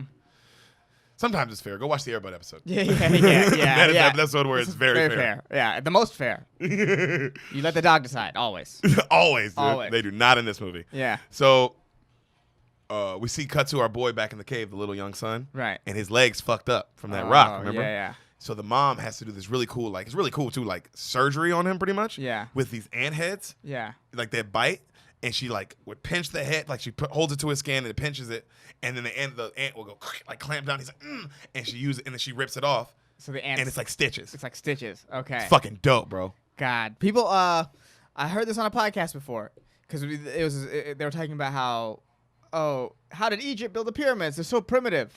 And it's like, people are people. They're just as clever as we are. Clever, bro. Yeah. They got wounds. They had to figure out how to heal them. Yeah, how to heal them. It's like, I think every civilization brings something like that that leaves something to other people. Like, how did they do, like Stonehenge, how did they do that? Well, clearly they invented some way to do that we can't figure out. Exactly. Yeah, so like, maybe for us, years, like thousands of years in the future, be like, man, the people in this world are so connected. How did they manage to do that? It makes no sense. There's just no inkling of what the internet is. Yeah, because it's just gone. It's just gone. That's how civilizations work. All the time. Yeah. So it's just cool. Like, oh, of course, they'd figure some shit out like that. Mm-hmm. It is cool. Yeah, when you see that one, it's really cool. You see, like, damn, that is, because right when you see it, you're like, yep, yeah. How else would you heal a wound like that? Yeah.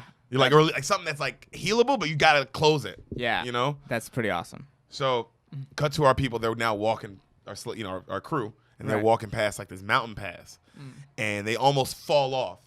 Like one of our boy Jaguar Paw, and like his bamboo stick almost falls off because the guy behind him is dying. Yeah. And he like can't walk and he falls down the cliff. So now Jaguar Paw's like holding him up, and we see our big boy, big homie. Yeah. Like he like grabs his leg around a vine and he's like, oh, and he's like, he's like, and it's like, hurry up, Jaguar Paw, I can only hold so much longer. Right. Because he's holding them all up pretty much because he's so strong, you know?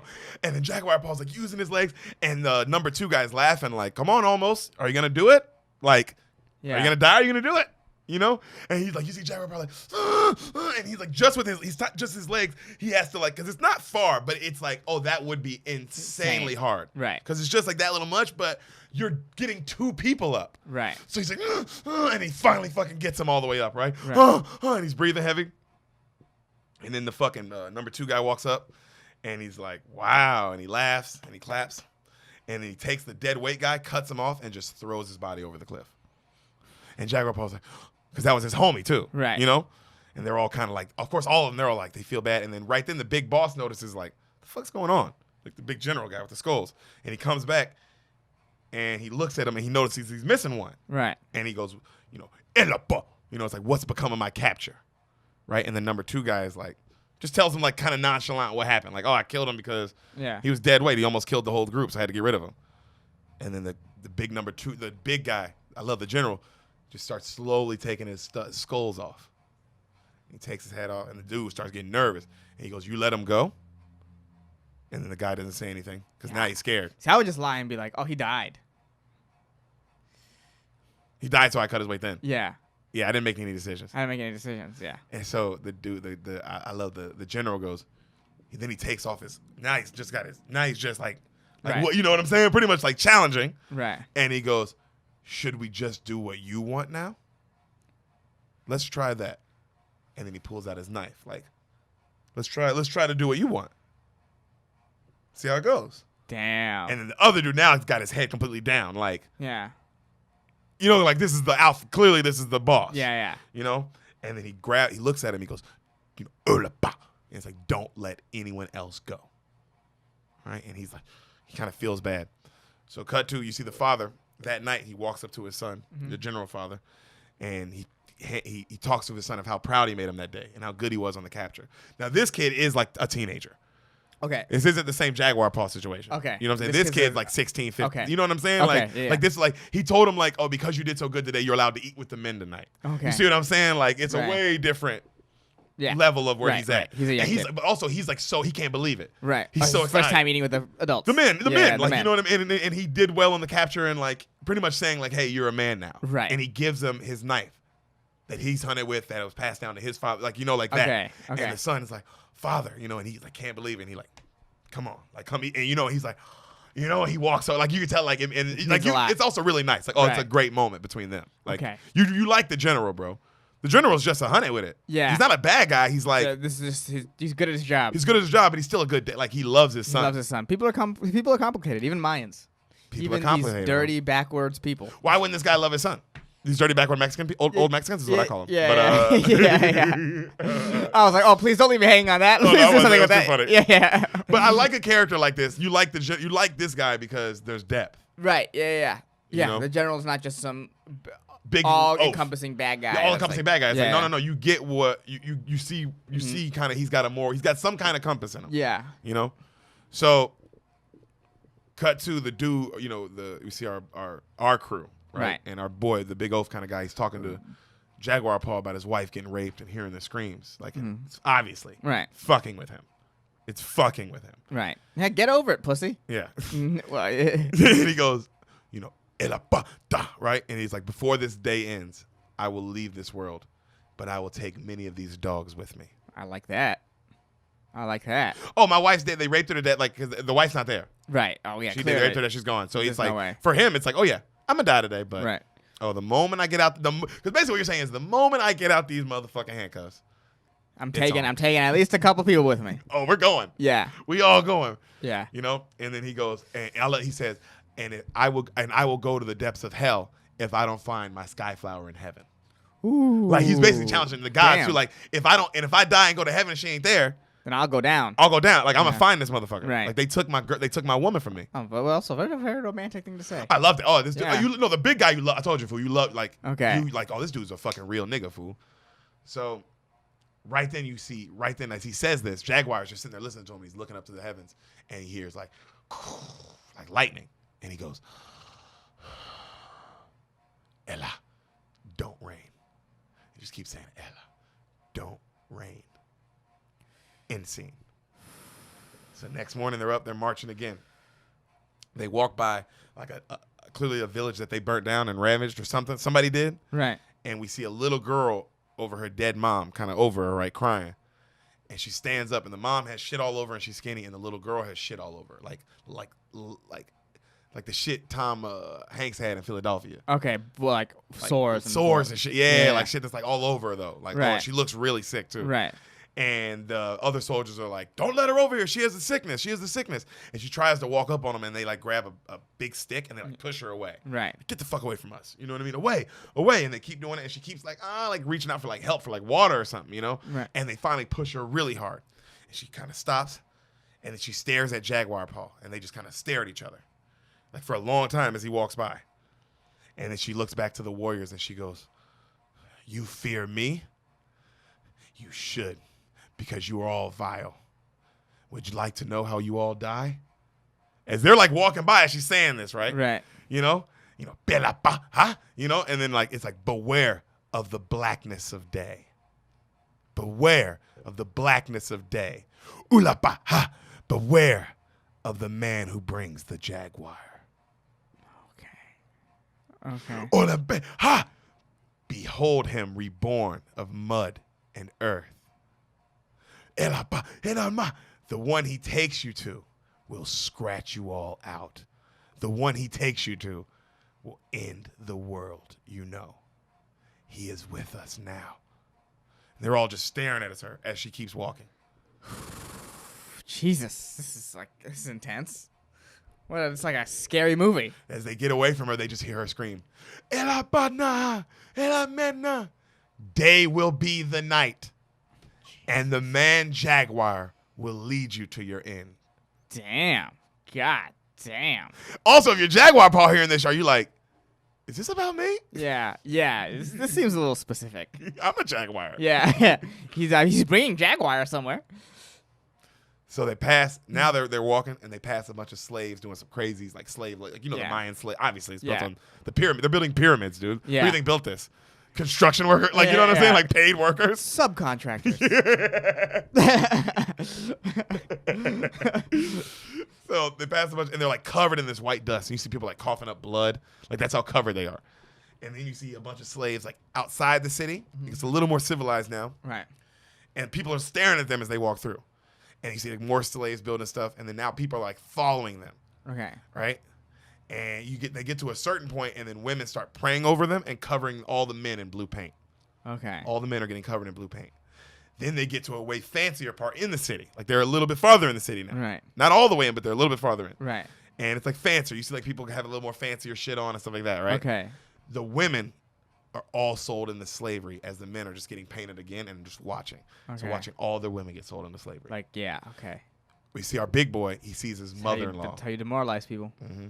He sees his mother-in-law. Remember the one that was yelling at him? Yeah. He sees her getting sold, and you see like, but that shit, because you see it kills him, bro. Right. Because I mean, of course, like what do we do? But it like that shit, because that's also like his mom. wife and like, Yeah. bro, it's that shit, nigga. That scene fucks you with you, bro. And then and then nobody buys her. So when nobody buys her, the guy goes, he cuts her with ribbons and goes, useless. Go. And she's like, go. You know, he's like, and they just let her free. And Damn. she walks up to, of course, her son-in-law, and they just kind of like, she just kind of like touches him, and he just kind of like, it's like they're taking him away, and they're taking him away as he's covered in this blue paint. And she just like until she can't, and then she's just like, they're just looking at each other. Damn. Until they can't anymore. They don't say no words. Damn. Just she loves it. You know what I mean? Just like, I love you, Oof. bruh. So you see them going through all these tunnels now, and they're seeing pictures of what's going to happen to them. They see pyramids. They see people getting sacrificed all in these pyramids. And they're like, you know, as they're going through, and people keep praying to them.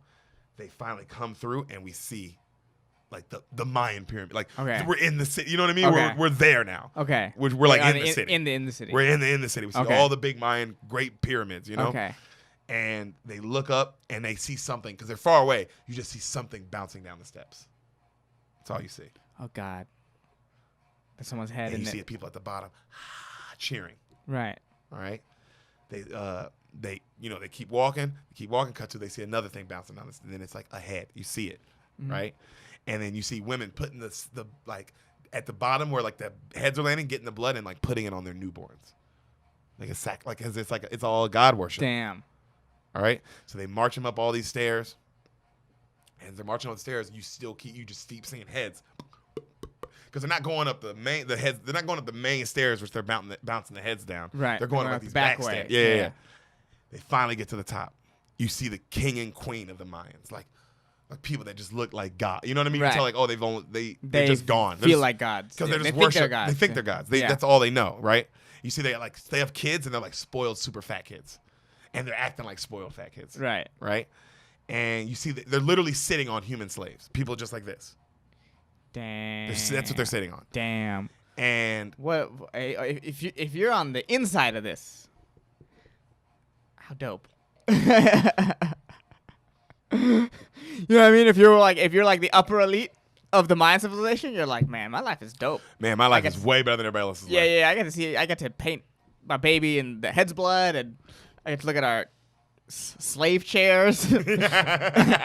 Remember that episode of Rick and Morty where the humans are chairs and the chairs are humans? Yeah. It's like that. It's like that. See them like this. Yeah. But it's not as fun. It's not as funny for sure. Yeah. Well, I'm just trying to bring some light. I know you are. I love it. Thank you. Yeah. It's needed. Put this yourself, episode's dark retelling it. Yeah. Put yourself in the other people's perspectives and be like, wow, this is awesome. So.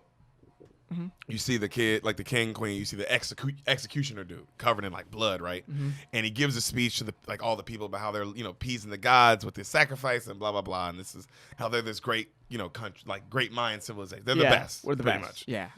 And he's pretty much up. doing a DJ Khaled. Okay. We the best civilization. Another one, and then another head, yeah, and then another head. Yeah. So they grab one of the dudes, right, and they stretch him over a pillar. Right. They grab his legs, right, and then he holds his hands up and he says some shit, and then he stabs him in the stomach. Okay. And then they dig in there, and the guy's still alive while they dig in your stomach. Yeah. They rip out your heart. Oh, okay. They hold it up to the crowd. The crowd all cheers. Right. And another guy walks up and cuts your head off. Okay. And then they roll your head down the steps, and then they roll your headless body down the steps. Okay. Because that is how you get a better crop. Well, yes. In the fall. That's what they said. They said they said they're doing this for crops. Okay. I mean, I see the logic. Crazy. It's also how you hype up a crowd, I guess. Oh, dude, are you not turned up if you're at the bottom of that? Yeah. Fuck a Game 7. This is it. This is sports. Yeah, this is way more intense than Game 7. Oh, anything. Yeah. This is way more intense than any Game 7 of all time. Yikes. People used to live like this. They really did. Yeah. So right then they grab one of Jaguar's homies, like that, one of the guys you've seen from the beginning of this movie. Right. And they stretch that nigga across, and his boys are just looking at him, and he's all terrified. And then they fucking same thing. Bam! Rip his heart out, cut his head off, throw him down the steps. Right. Jaguar's homies are like, they say a prayer for him, the big oaf dude, and then they come over, right? And Jaguar is just thinking of he's calm. Everybody else is all scared looking, but he's calm looking. Right. He looks completely calm. He's just thinking of his wife and his son in that cave. And then they grab Jaguar next, Okay. right? And big homie looks at him and goes, journey well. And Jaguar goes, no, calm. Bet. It's like, no, Right. I can't go. Not yet. And his friend's like, What? Yeah. And I don't think you have a choice in this situation, homie. They lay him down. They stretch him out. He's just breathing calmly. Mm-hmm.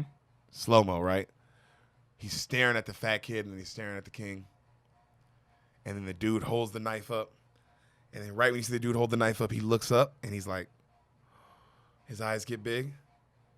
And then everybody else looks up. Solar eclipse. What'd the little girl say, Hassan?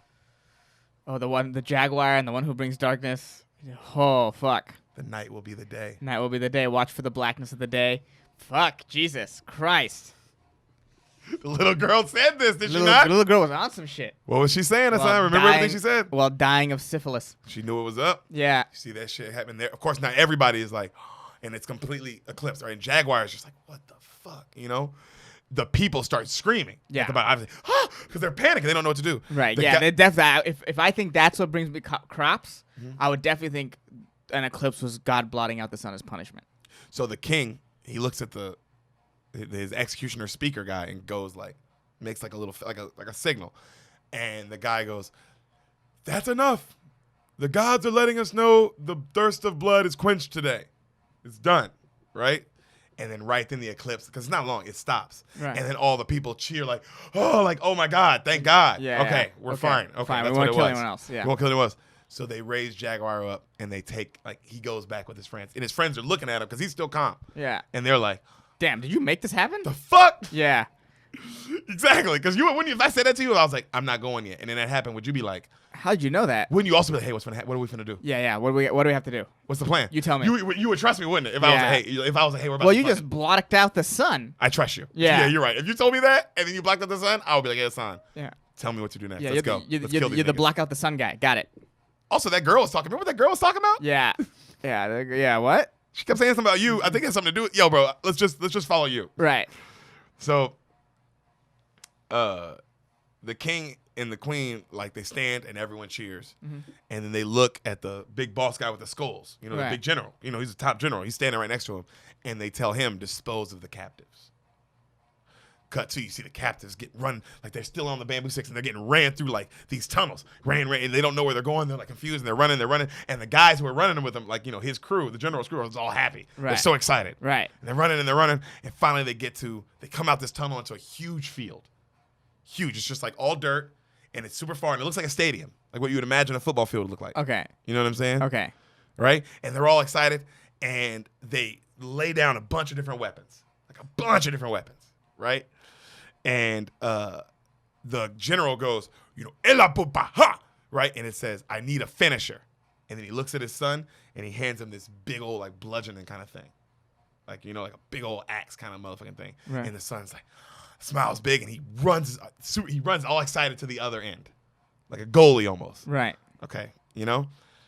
So they wait till he gets down there and then they're all excited. All the boys are all excited. The general's smiling. The number 2 looks at Jaguar and he says, Eba, and it's watch. All right. And then they cut big homie. They cut big homie's hands free and him completely free in his feet. And they cut another dude free completely. Right. And they look at him and he's like, Enamapa, edaha. And he like smiles and it's your jungle, which you can see is right beyond that corn.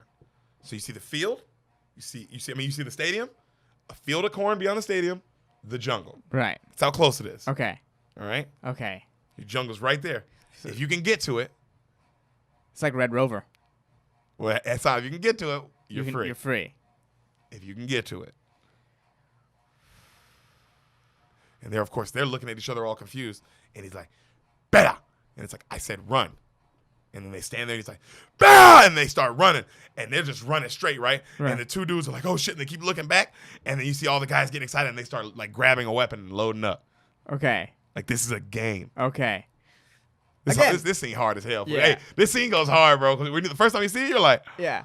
Bro, this is like some form of soccer or some shit? Yeah, I know they at some point, because when I said Aztecs, I was like, they're definitely going to use the people for sport, like actual people for sport. That's what they would do. Yeah, which is rough. But again, put yourselves in the Mayan shoes. Oh, this is fun. How fun. Oh, Hassan, does it? If you're on the Mayan side, how fun does it sound? This is awesome. Also, you guys do this all the time, so it's funny to watch people think that they're gonna get away. Yeah. It's so funny. And there's a competitiveness to it. It's like, damn, I want to kill the guy, and not my friend. Oh, of course, you want the kill. Yeah.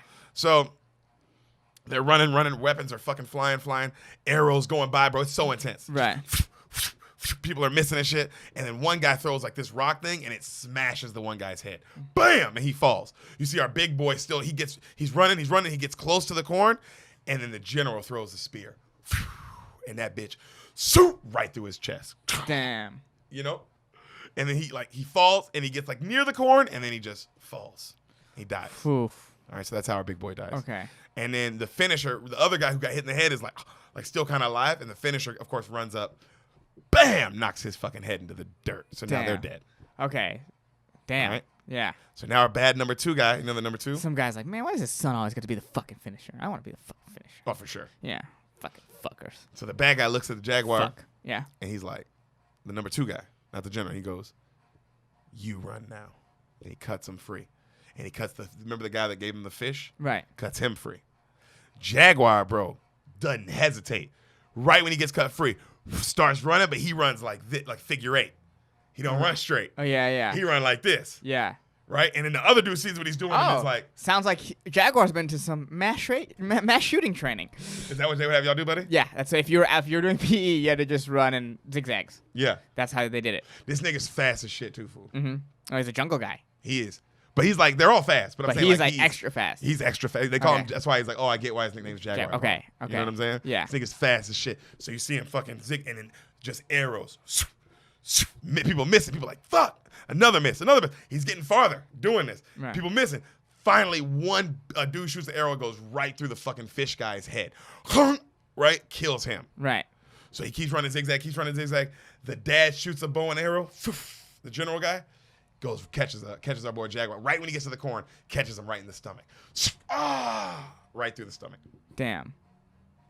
The son runs up to finish him because he's Jaguar Paul's still alive. And right when he's about to finish him, our boy Big Homie, he's still alive. He grabs the son's leg and like makes him fall. Boom!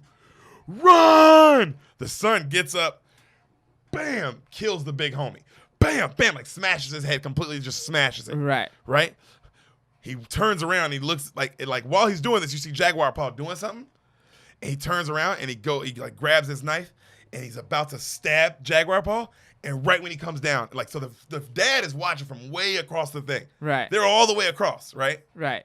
So he comes down, and Jaguar Paul catches his hand. And the kid's like, oh, shit. And then Jaguar Paul broke off the arrow. Yeah. And fucking zoom right through his head. Right? So he stands up like this. So from a distance, the general still doesn't know what's going on. It just looks like his son's standing up. Right. And then his son kind of walks. And he kind of like goes like, what the fuck? And then his son kind of walks faster and then bam, falls. Right. And he's like, of course, all of them, they're like, what the fuck? And then you see Jaguar Paul stand up. And now they're like, oh, shit. And they stare at each other. And then you see Jaguar Paul like turn. You know, he turns and he pulls the rest of the arrow out. Right? And the father starts sprinting. Not at him, but at his son, obviously. Right. Just at his son.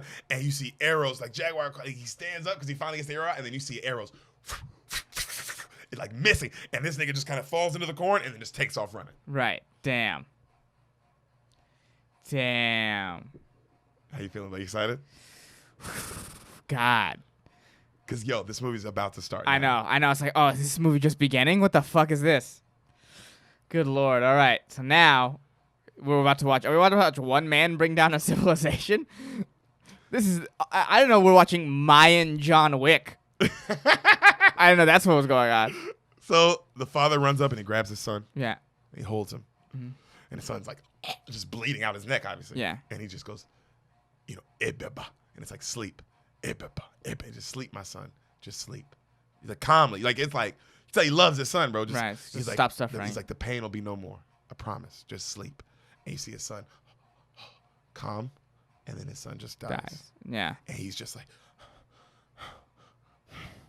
and then he looks down at the knife that he gave his son. Right. You see all his men come running up behind him, and they're looking at him too, and they can't believe. They're all just like, wow. And the father stands, and the music, bro, just drums, so intense. He doesn't say anything to his men. He just grabs one of their weapons and starts sprinting, and they all just follow. I feel like I've seen this is in the trailer, right? They're sprinting through the corn. Okay. Yep. Okay. I love the general. No words to the men. Right. I love that. It's not even, I'm going to fucking kill this guy. You know what I'm saying? I do, yeah.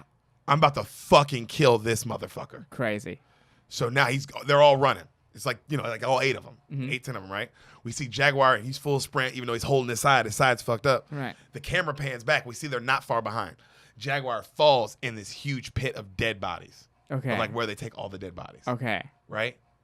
So as he falls, he's like, what? It freaks him the fuck out. And then he keeps running, and he finally gets on top of it because they have to go around it. Right. And he gets on top, and he gets into the forest.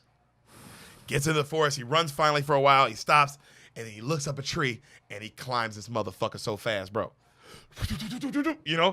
And he kind of crawls in like a little branch crevice, and he's just, as he's just bleeding out of his side. Jesus. So he looks down, and everybody, they're like, they run right below him. They run right past him. Right. They all run right past him. And as he looks, his blood drips, and it hits one of the guys in the back. But they keep running. They don't stop. And he's like, So he's breathing calm, and he's like, oh, God. And he rolls over, and right when he rolls over, he hears, and he looks, and it's a little jaguar baby cub. Uh-oh. Uh-oh. And then he hears, and he turns, full fucking jaguar. Right there. Like roars again, and he's just like, cut back to our gang is ahead. Right. Because then they finally stop, and then one of them goes, like the tracker one goes, he has not come this way yet. And then they look at each other like, fuck. And then they look at one of the dudes back, and they see the blood, and then they go, he's in the trees. Spread out, head back, eyes up. He's like the predator.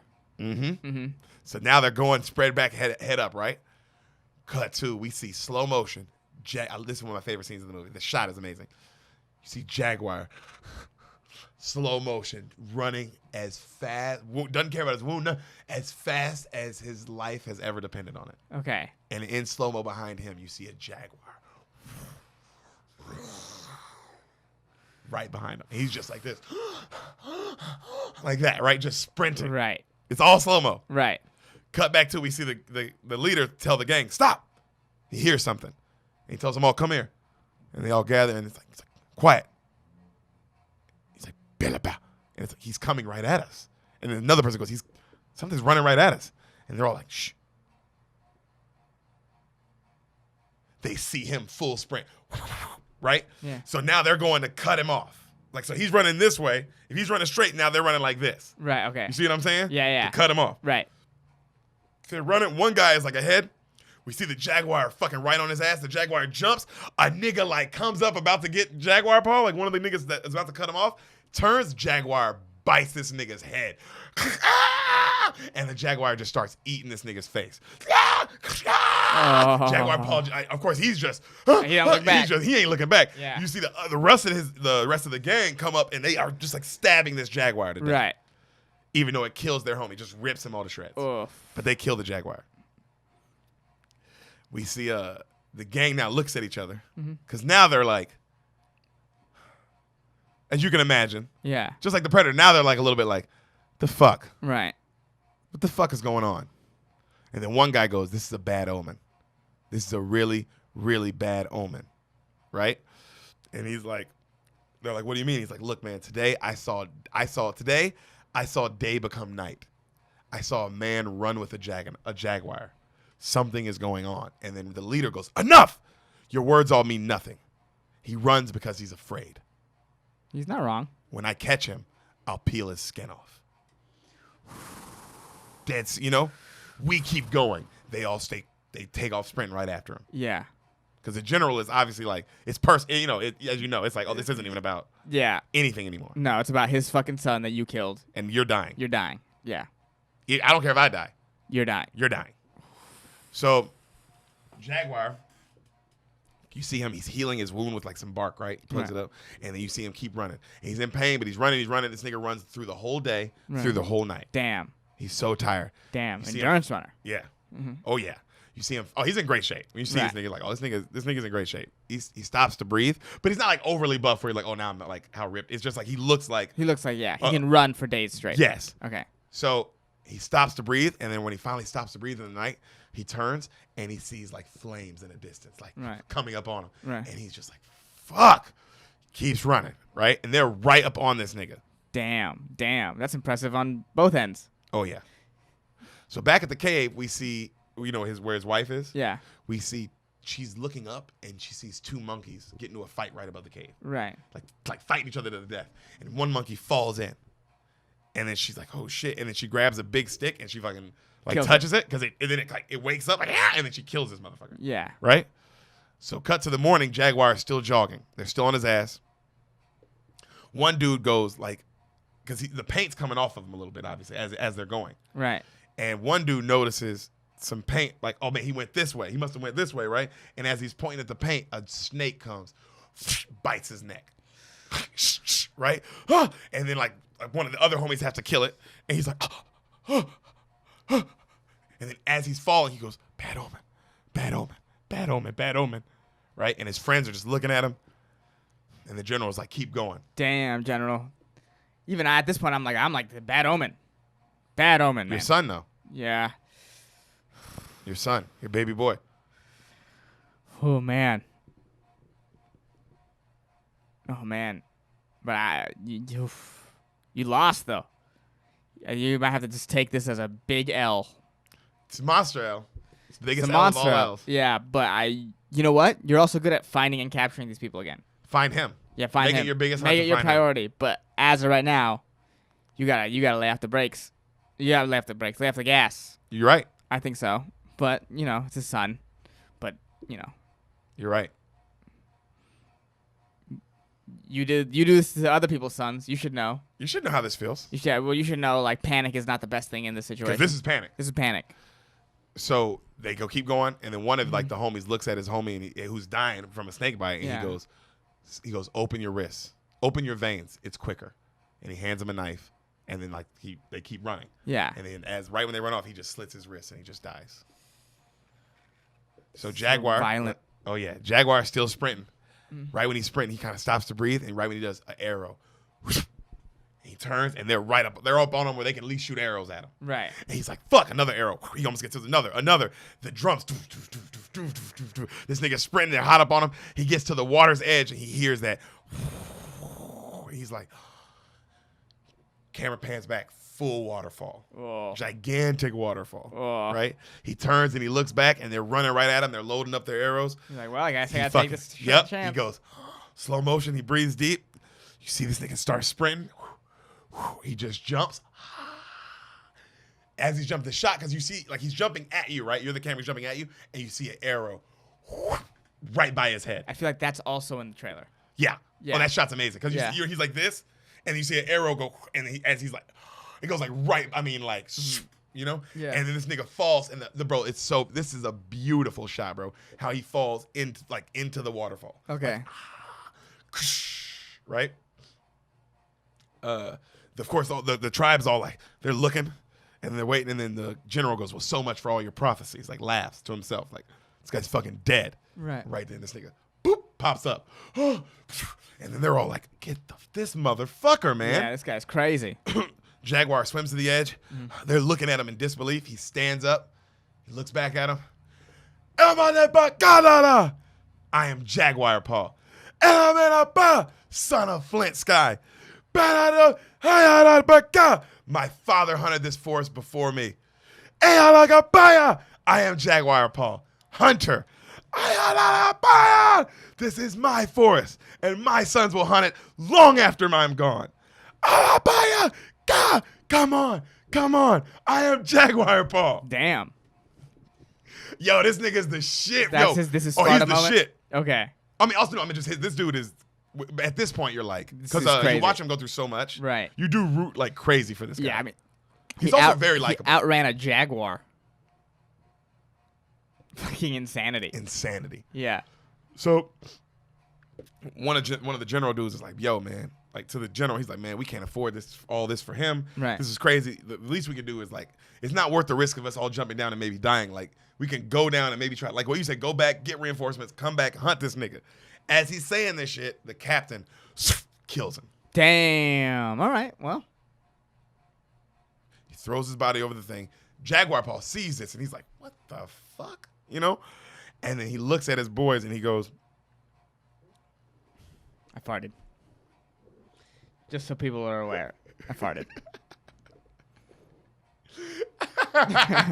It's pretty adorable fart, actually. Yeah, it sounded like a mouse trying to talk. Yeah. For the first time. The general goes. It's not one of these fluent mouse No. farts. It was a first-time mouse First fart. time mouse fart. Yeah. The general goes, we all jump. And, of course, Damn. all the men are like, well, okay. Okay. Well, you've made that decision for us, huh? So you see them all jump. The bad guy, the number 2 guy, Yeah. he barely misses the rocks. Ooh. Like, barely. And then the next guy who jumps, not so lucky. Oh. Bam! Just smashes on the rocks. Right? The rest of them are fine. Jaguar is like, oh shit. Fuck. Takes off running. Yeah, again. maybe I hit that taunt button a little too early. A little too early, right? Yeah.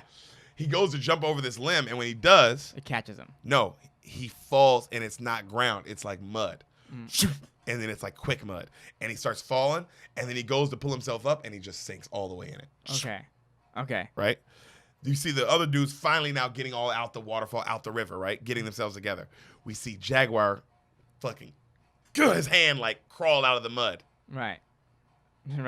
What did the little girl say, son? Oh, what did she say? Fuck. Behold of mud, he will be reborn of mud? He will be reborn of mud and earth. Oh, Jesus. So you see this nigga crawl out. He's completely covered. He wipes his eyes, and he's just breathing. And he goes to run again, and then he stops, and he's like, about to run, and he stops, right? And he goes, I am Jaguar Paul. This is my forest. I am not afraid. And he gets like, right? And then you see the gang running after him, right? They're all run up after him. And then as they all, like, you see the leader kind of like stop. Like this and like what the fuck? And they all stop. And you see a black mud man walking right at him with his hands up. And he's got something in his hands, like a big leaf. And they're like, what the fuck? And Jaguar Paul walks right up, like right kind of near him, and he goes, and like the leaf kind of comes out like that, like unroll slow-mo. It's a gigantic hornet's nest inside. Boom! And then Jaguar Paul's gone, just like that. He's back in the forest. Right. Hilarious. This nigga's Rambo, bro. Yeah. Apocalypto. Rambo, nigga. Rambo-lipto. Nigga. Yeah. Love it. Yeah. First Mayan. Dude. Love that. Yeah. Rambo, first lion, dude. That shit, first Mayan, that shit's hard. So, we cut back to the mom. She's now using the stick to like throw up, to try to latch onto something so she can like see if she can pull herself up. Right. She finally gets it up there, right, and it fucking latches. She takes her a bunch of tries, and the son's like, good job, mama. Like, you go, I'll wait here. She's like, good boy, you know? So cut back to, we see Jaguar running, and he stops. He sees something. And he digs into a little hole, and he pulls out a frog, right? And he takes off running, and he keeps running, and then he sees these like spiked trees that have spikes coming out of them. You've seen these kind of trees before, too. Yeah. And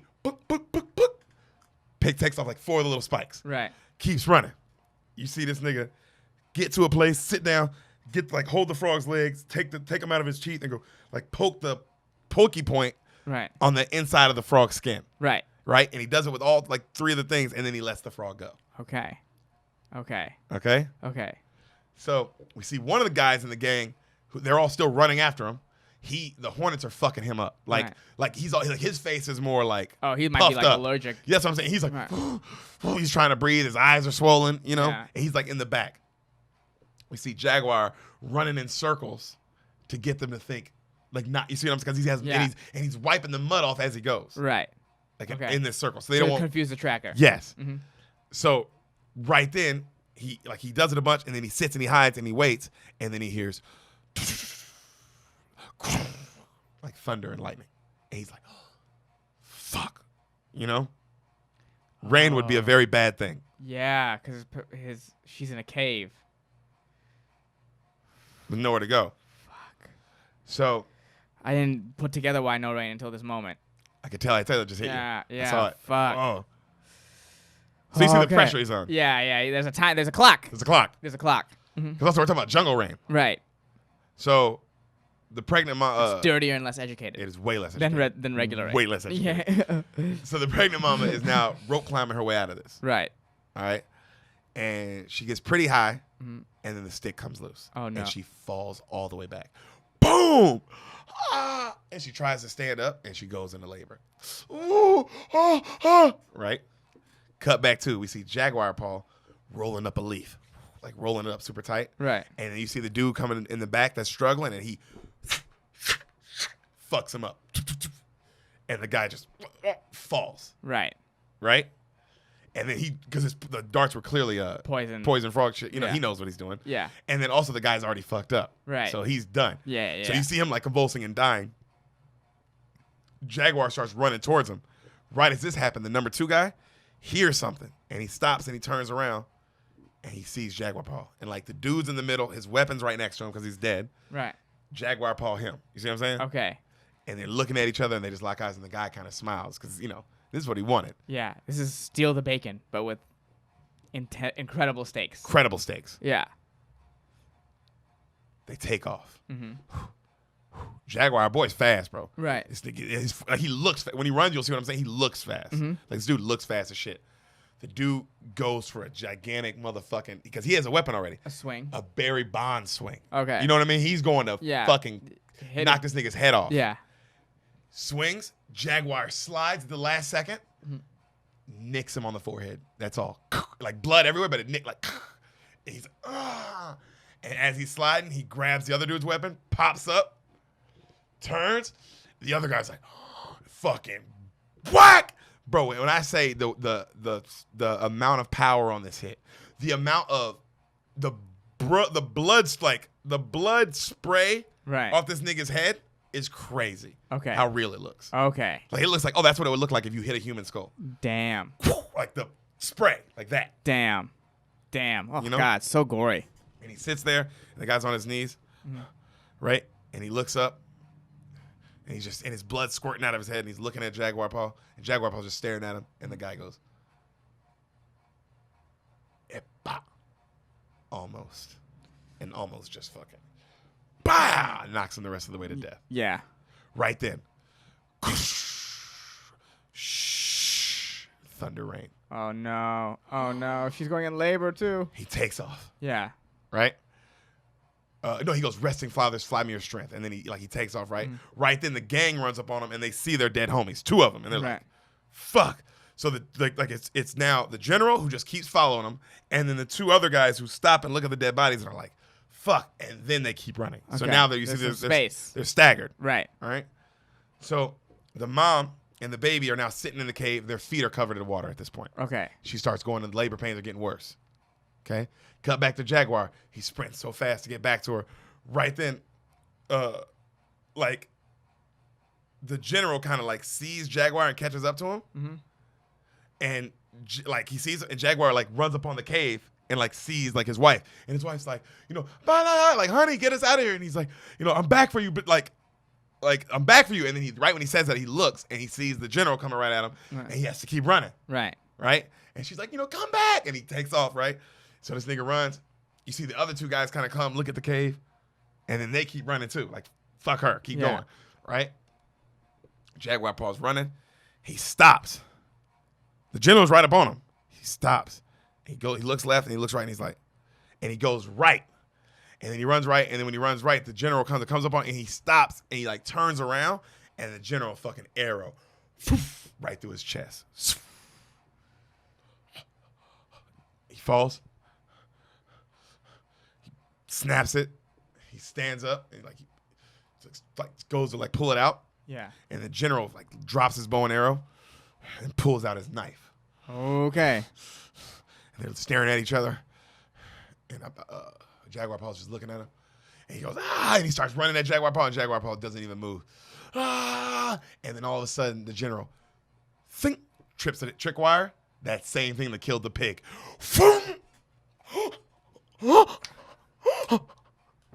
Damn, what a callback. Sam said the same thing. Damn, who wrote this? That's what she said. Damn, what a callback. Completely unexpected. But you remember it. Well done. Yeah, well done. Well done. Well done, Mel. Well done. Well done. Well done, Mel. Well done. You're still racist. Yeah, well done. Well done. Hey, think better. But other than that, when it comes to movies, do not think better. Yeah, do not think better. Keep thinking the same. Yeah, keep thinking the same. Oh, yeah. What a callback, right? Yeah, what a callback. What a callback. Completely unexpected. Mm-hmm. My God. It's his forest. Yeah. Yeah, he knows it. Jesus. Really cool.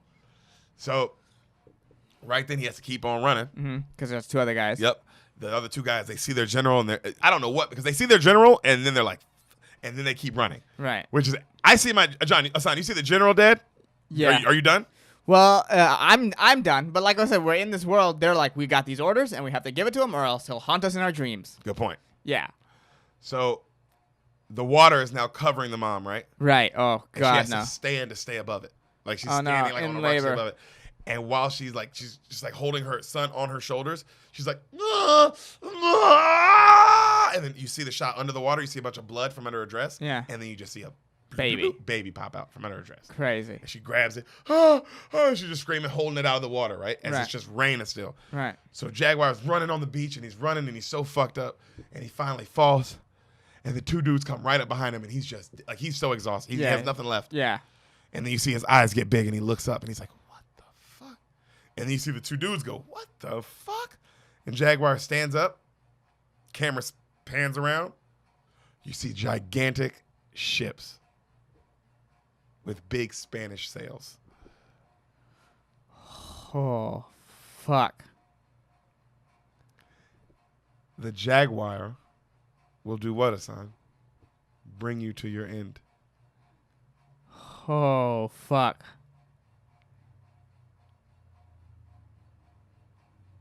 Yo.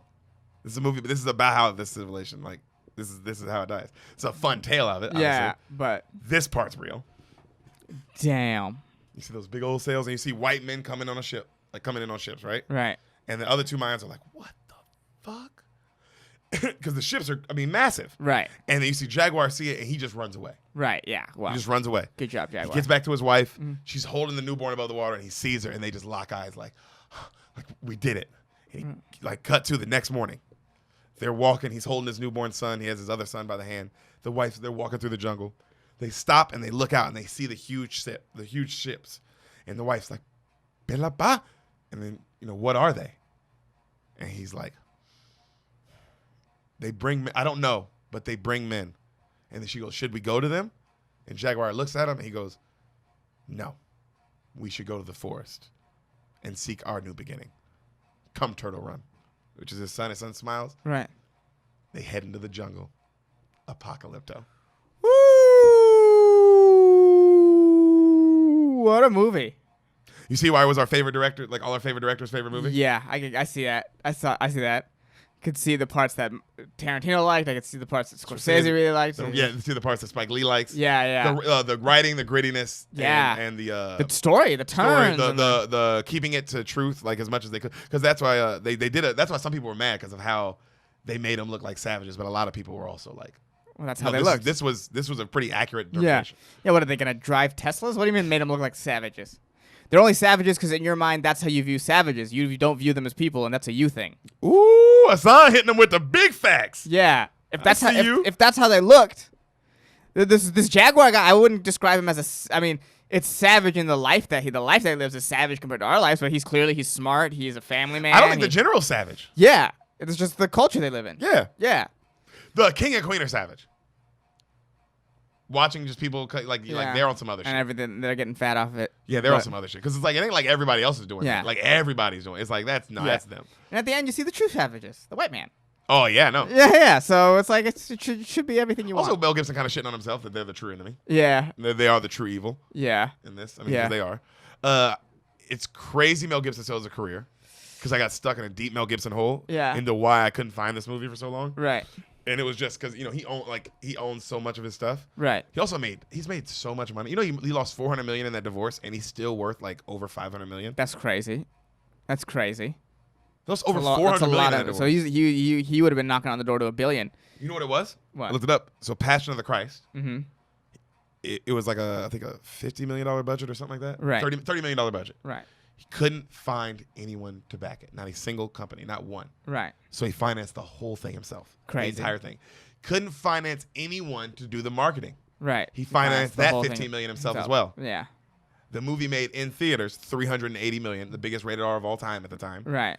And then it made double that in what's called DVD and VHS sales. Damn. And that's all his money. He made 50% of all the profits. When the end of it, when they tallied it all up, it was like well over 600 to 700 million. Damn. Somewhere 600 to 700 million.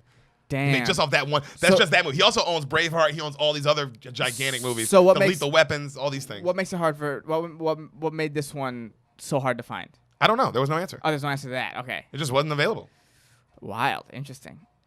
What a intense movie. Oh, it's amazing, man. Yeah, never a boring moment. No, not one, not a single, not a shred of fucking what's going on. And, right. and not a wasted, let alone scene, not a wasted breath, not a wasted fucking shot. Right. Nothing. God damn. The grittiness is cool. The in the jungle feeling. Right. Really cool. I get They're that. in the jungle. They're in the jungle. That's what they filmed in the jungle, yeah.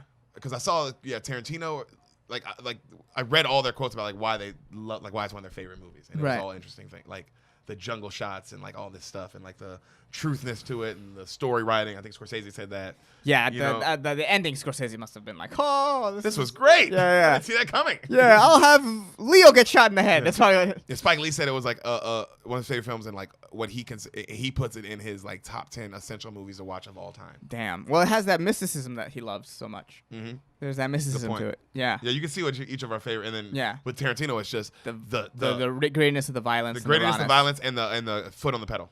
Yeah.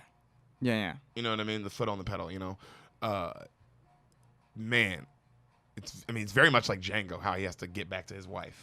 Whew, it's rough. That is crazy.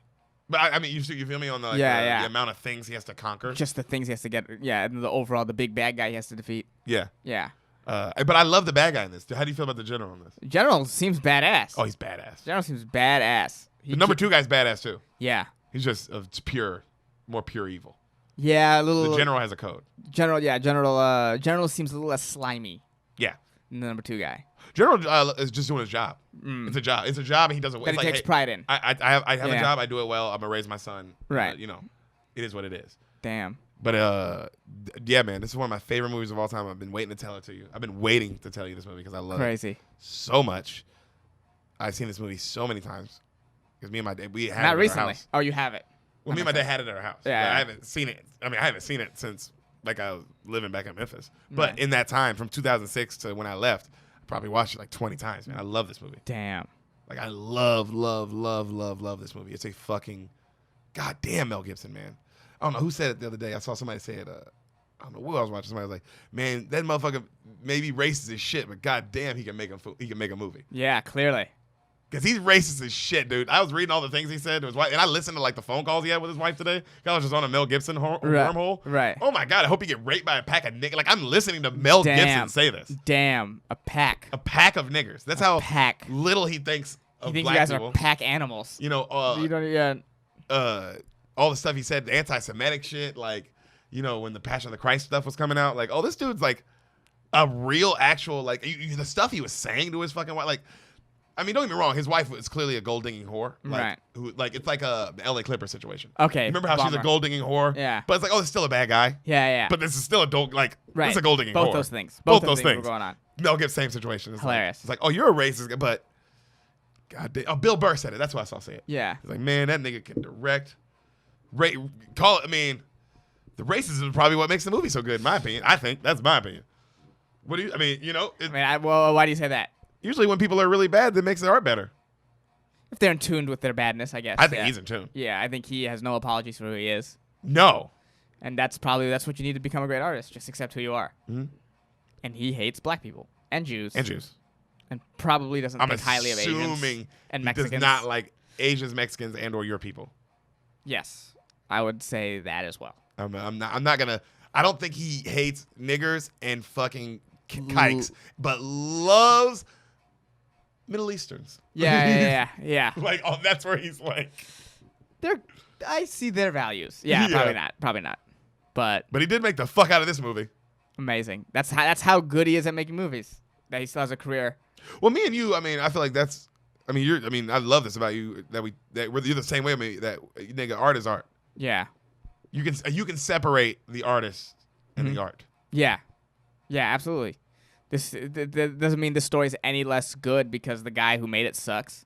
Yeah, he's racist. Yeah. It also doesn't mean he can't. He's like bad He's now. not incapable at making good art. No, he's still one of the best directors of Right. all time. Like clearly, dude. The dude's track record's insane.